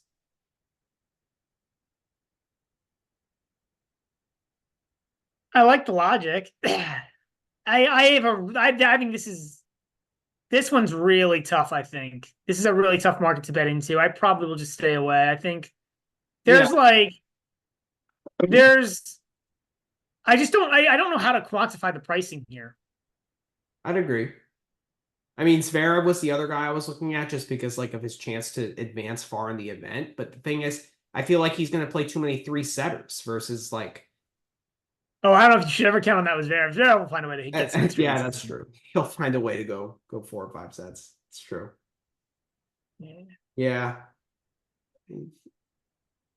Shelton, I guess. I mean, he's in that Fritz section too, but like he can lose to anyone. So no, to me, I mean, Pericard could be an answer here if he just bombs enough aces and like if he somehow does get by Fritz, then he's pretty much a lock if he gets 4 matches in. But you're only getting 2-1. I know, that's the problem. I'd much rather get the 10-1, and Fritz probably has a 60% chance of beating Pericard. So it's like, yeah, right. Yeah. So that would be my play. If I played that market, it would be Fritz. Yeah, I probably won't. I think it's a really hard market to play. Okay. All right. Anyone to reach the final? Yeah, I mean, Paul's here at 55-1. That's probably where I'll go before I go quarter. I'll probably go Paul 55-1 to reach the final. Like, you're telling me he's not like, you're telling me he doesn't have a 1 out of 6 or 1 out of 5 chance against whoever wins Q3? I don't know, man. Like, yeah, if he plays Alcaraz or Djokovic, those are really, really tough matches. Like, I mean, he gave Alcaraz. He was up a set at Wimbledon on Alcaraz and had him in some trouble. Yeah, winning a set against those guys and winning the match is just a completely different animal. Like, it's best of 5. Paul doesn't have like crazy weapons. Like, he's a great mover, he's a great player, but he doesn't get enough free points on serve. He doesn't like hit big enough to, withstand a lull.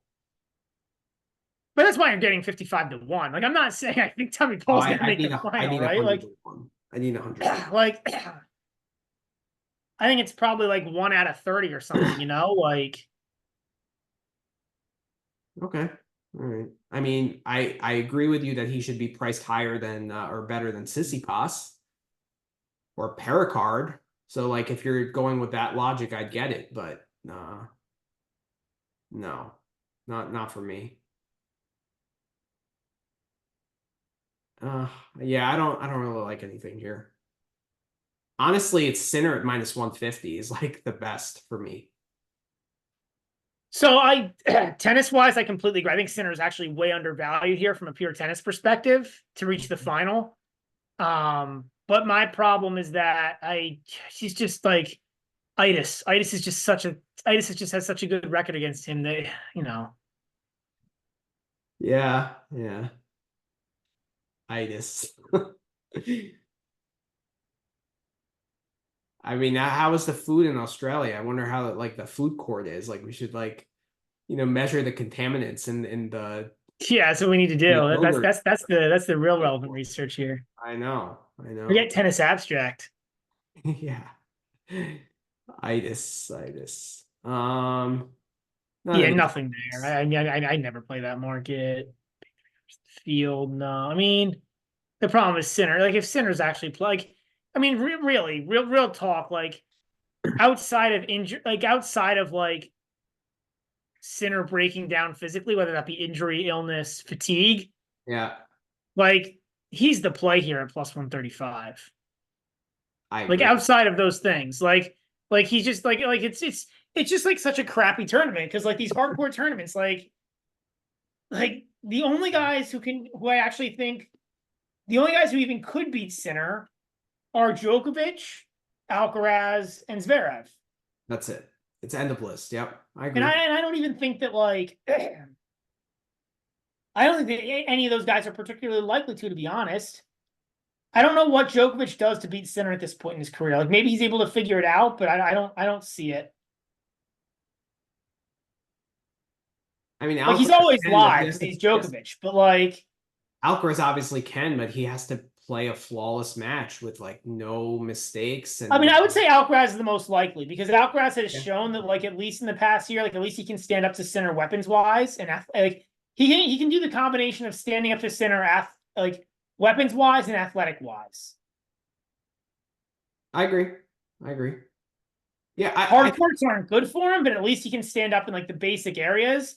I don't think Djokovic can stand up weapons wise anymore, or no. really athletic wise even. You know what I mean? I think now like maybe Djokovic's advantage is just mental, just mental tactics. Yeah, And I think Djokovic's issues, he doesn't hit big enough anymore. Like Sinner does what Djokovic does, but hits bigger. And well, it's that's what I'm saying. I agree with you. and it's I really think we're hard saying the for same Djokovic thing. to. I mean, I think prime Djokovic would have trouble with this level of Sinner just because like no one does this. Like he's doing what Djokovic does, but just hitting bigger. Maybe not as consistent, maybe not as like athletic, but like hitting this big from the back of the court, like on every ball. With the combination of having defense Right. to go with it. Yeah, I agree with you. I mean, I think, yeah, Sinners, I mean, I agree with you. I don't, yeah. So, yeah, Yeah. Well, I mean, I've said this before. Alcaraz is a hybrid of Federer and Nadal, and Sinner is a kind of Djokovic who is less athletic and less fit, but hits harder. That's really that how I makes a lot of define both sense. players. I also think he is Sinner. I mean, Sinner's a lot less tactical too. I agree. I agree with that. And that's something as he ages, he's going to have to get better at. I feel like if once he like loses like, 5%. Yeah, I think that'll be the interesting. Like, that'll probably be what determines if he ends up winning, like, I don't know, like, call it like 5 to 10 slams or 15 to 20, will be Right. how does he like Yeah. Yeah. It's true. Anything in these like player of the reach rounds? I mean, obviously we're gonna probably play the I'm playing the Demonor to make the fourth round at -150. Yeah, there's a few here I'll probably be on once I start looking at it. Probably a few of the bigger minus plays, like you know. Yeah. I mean, Zverev to make the quarterfinal is kind of interesting at -110. It's just the elbow thing. It's like I just rather stay away. I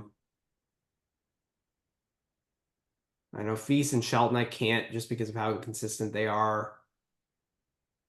Alcaraz to make the quarters, right? You were interested in that at -275. Yeah, but not really. I mean, I think I'd be more likely to play probably just him to win the quarter at that point. Yeah, I also like Ruud to reach the quarters at +450. Yeah, it's interesting. You really like that Rude Paul matchup. I I get it. do. I get it. It makes a lot of sense. I mean, I also like him to make the fourth round at +240, considering he has Munar, Mensick, FAA. I think that reached the fourth round at 240 is the answer. Honestly, that's probably where I would go because I don't see like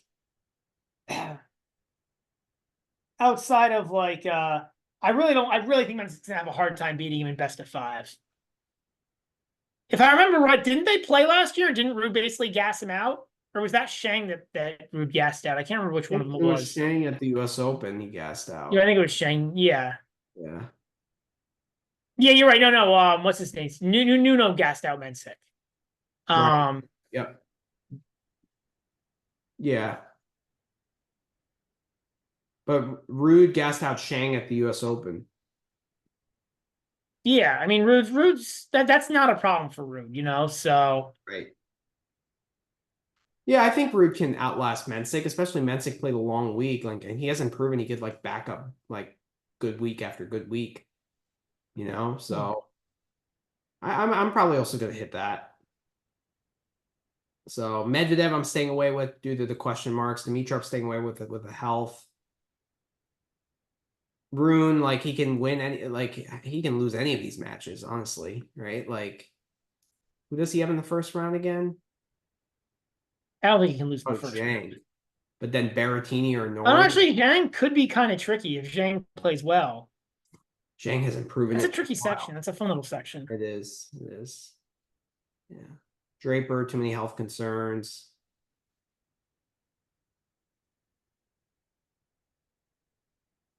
Yeah, I mean, I also placed half a unit on whether the matchup will take place, the Rude versus Zverev at 10-1. Will they meet in a tournament? I played that. And that would be what, a quarterfinal? Yeah. Okay. So, yeah.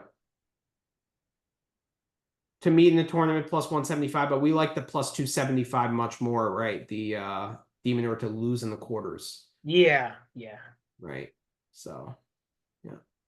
All right, so that does it for the preview. So just a recap of the picks. I'm on route to win quarter four. I'm on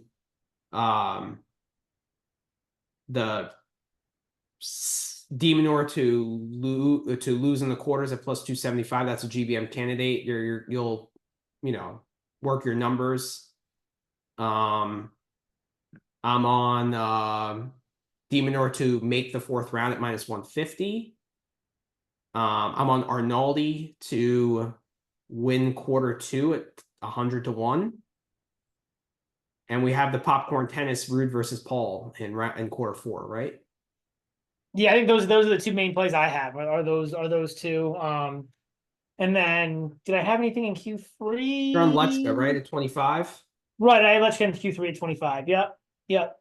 And then you're thinking about Alcaraz at even money and Zverev at +125, right? Those are your other. Yeah, well, I'm probably the more, yeah, it really all depends on the elbow. Okay. Fine. All right, cool. Before we head out, any like round one bets? That A just caught couple your ones I eye? was quickly looking at, and I got to think a lot more about these, but Rinderneck Tiafo, that seems like I don't know if Rinderneck wins that match, but I feel like he's good for a set. I'm not sure what over 3.5 sets is there, but if you're doing like an overhead, I feel like Rinderneck, it might be more, there might be value there on Rinderneck to take a set, or Rinderneck to or maybe the over 39 games. Yeah, I like the over 39 better, minus 115 than the over 3.5. Yeah, I think the sets are going to be longer games. you'd think with those two guys. Yeah. That's interesting. My favorite bet of round of like tomorrow's slate, the Sunday slate, is Nishikori laying the 5.5.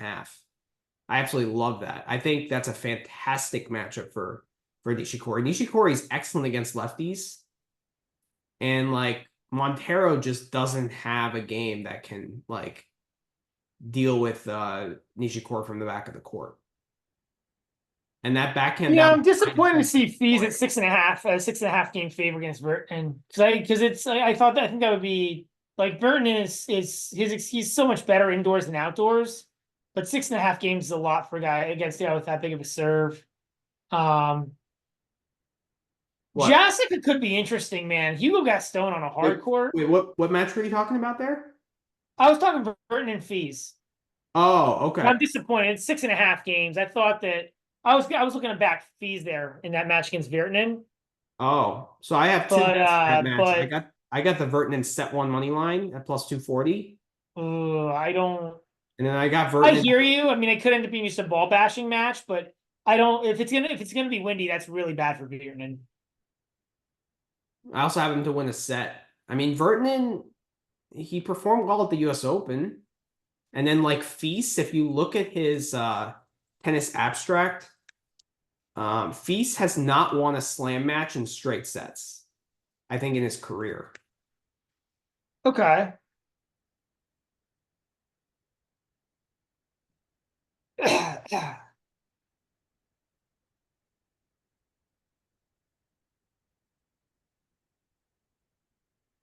So that's his slam results. So Diallo got him at the US Open. He went 4 with Tien. Went 5 with Safulin, 4 with Hubie, 4 with Stricker, 4 with Arnaldi, 4 with Griekspoor. So like he doesn't win slam match. He's too erratic to win in straight sets. So I definitely I love the Vertinen to win a set at minus 125. I got it at. And then I'm on the Vertinen set one. Just the variance. So you were gonna be on Feast? That was your first thought? Yeah, but 6.5. I mean, like the not that's the pricing's not great. Okay. All right. What are your Um, thoughts on the Nishikori bet?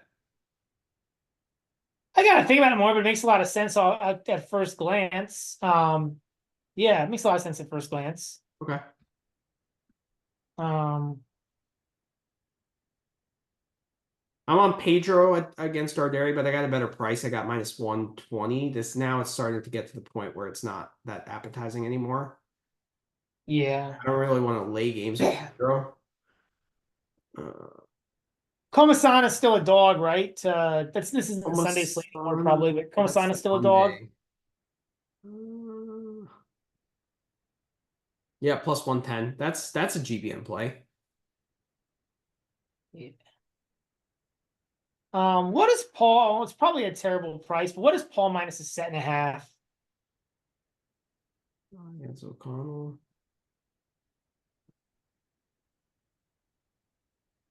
Minus 260. That I mean, Hmm. it's not your kind of play, but I don't really see how O'Connell takes more than a like. Paul might fall asleep and give up a set, but I don't see how O'Connell gets 2 sets. I'd agree with that. I think it's a decent parlay piece. Yeah.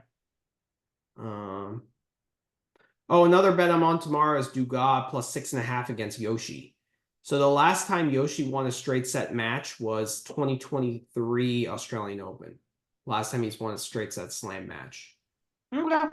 And mentally, I don't think he has the fortitude to last 3 sets and not like give a break or something. And I think I disagree. I feel like I don't know, man. Yoshi, you just don't know which Yoshi you're gonna get. Like some days he wants to compete, some days he doesn't. It's really hard to tell. yeah, it is. Yeah. I'm on Pui plus the 8 against Zverev. I just think like that's a lot of games for Zverev. I'd way rather play the over 30 than the +8. Personally. I don't know. I don't know, man. Like, is Pui gonna lose? Is Pui gonna get like I don't feel like that's a 4-4-4 kind of match. I feel like one set's gonna get away from Pui. Or he might just retire. Yeah. Yeah, you might be right. Yeah, probably the over 30 is a better look. But then what's Pui to win a set? Plus 150. That's probably the play then. Or just go the over 3.5 since a +190. It's not gonna be 3-0 Yeah, Pui. that's good too. Yeah. Yep. Yeah, maybe I should have done that, but yeah. But yeah, I gotta think more about all these matches, and I'll Yeah. post. I'll be posting quite a bit of stuff on the timeline, so that's probably what I'll do for matches. Cool. Cool. Another bet I loved is Shelton minus 1.5 sets against Nakashima. I think I got plus 100 or something like that. Yeah, minus 110. I'd still play it at that. I think that's a Yeah, seems pretty fantastic. good. Seems like a bet that you would want to make. Wow, Mickelson is moving. It's now 2.5. It was 3.5. Yeah. Oh, I'm on Baena plus 145 against Tabilo. That's definitely a play for me. Yeah, it seems to make a lot of sense. I'll probably be on that too. Tabilo's been really bad lately. He's been bad. Yeah, he just can't get over the hump. Um, Yeah. oh, Oh, Arnold. Arnoldi against Musetti. That's going to be a GBM. I would be pretty sure at this point. Yes. Yeah, I already played it. I got plus 150, but it hasn't moved that much, honestly. So Yeah, that I can't imagine that won't end up being a GBM. I'll probably lay the games with Kazo against Baez and like hold my Oh, I disagree with that. I might swallow it and play like Baez or play like wow. Is that Baez 3-1 popcorn or Baez. tennis? There's just a huge physical gap in this matchup. I don't know, but the Didn't discrepancy Kazo have doesn't Kazo have an injury? He always has an injury. What am I even asking? but the discrepancy in hardcore prowess is so massive that But like Kazo's always hurt. Like I feel like I feel like it's a bad matchup for Kazo. Just he's like Baez will make him hit balls. all right. I think it's popcorn tennis. We'll see. Um, what else was I on? I'm probably going to be on Struff in some capacity against FAA. I haven't thought about that one enough. Um, wow, Fonseca is now plus 115. I think there's value on the Rublev money line at minus 140. Yeah, I think so too. Like, that's crazy. I'm probably gonna swallow my like just like hold on to my hat and just like bet Rublev there. Yeah. I want to back Mute in some capacity, maybe the set one money line or something. But I would it's go set one if you're gonna back it. But I mean, the price isn't ideal, but I think that's where I would go. it's only plus 165 though, so maybe not. Yeah. What else did I have?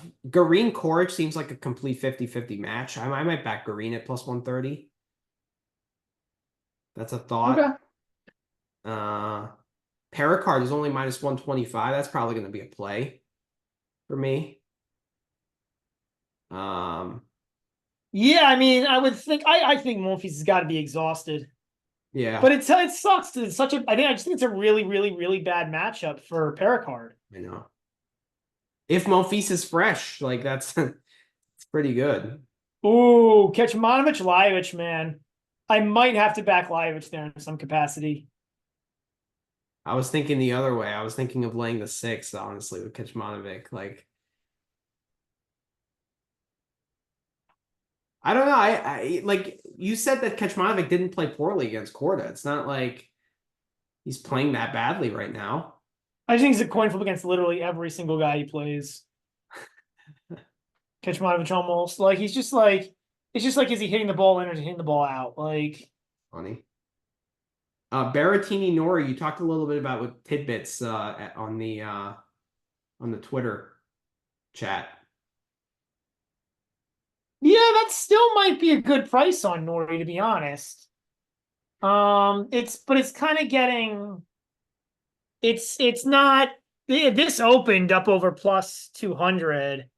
And at that price, Nori was going to be a huge play. The market's gotten that corrected most of the way. I mean, Berrettini should be a favorite. It's probably corrected. The value's probably gone. But 3.5 is a lot of games. Like, I don't know. Can Berrettini really like return? And then especially Nori serve to the lefty to the backhand. Well, you can slice it back. I mean, Yes, I guess. Oh, Caboli plus 145 against Etch is a play for me too. yeah, maybe for me. I mean, the thing with Caboli is he's been like he was. You won't agree with this, but he was really lucky last year. Like his record and his like service points one, return points one are pretty out of whack. Yeah, but for me, this is also a fade on Etch. Like I don't think Etch does anything on a hard court really to like. Yeah, I tend to agree. Like I might be on Caboli anyways, but I'm just really careful of betting like pro Caboli lines. Okay. I just think that that's a good matchup also because like Etch doesn't he doesn't have much variation to his game that Caboli has to worry about. Yeah. You know, I mean, like I probably will be on it. I tend to agree with you because I do think Caboli's a better. Well, I think yeah, I think it's pretty close to a flip. Just talking about it for 2 minutes. I got to look into it more, but yeah, Boyer having 7 games against Korea, that seems a little weird. yeah. But Corey is Yeah, I know he's got awful on hard court. Zhang and Rune, I'm on the under 39. I think that's a pretty high total for two guys that are quite volatile. I'm not expecting. I could see like some 6-1, 6-2 sets there, so I'm on the under there. okay. Yeah, but it'll be interesting. I'm curious to see what your plays are, and like when you post them, we'll see what matches, what doesn't match, and Yeah, for sure. it'll be a fun couple of days. So, all All right, right, man. everyone. So that does it for our preview pod. Sorry we couldn't do our 5-hour mega pod, like where we preview all 64 matches, but it's just like with the slam coming on Sunday, it's tough. Yeah, yeah. So yeah. Yeah, you'll see a bunch of stuff come out for me on the timeline, so people get excited for that. Probably over the next 12 to 14 hours before the matches start. You'll see some stuff come up. Hopefully, see how much, but there should be hopefully some pretty good stuff. Mm-hmm. All right, everyone. Have a good night. All right, bye everyone, and have a good luck. Enjoy the tournament, and good luck on the betting.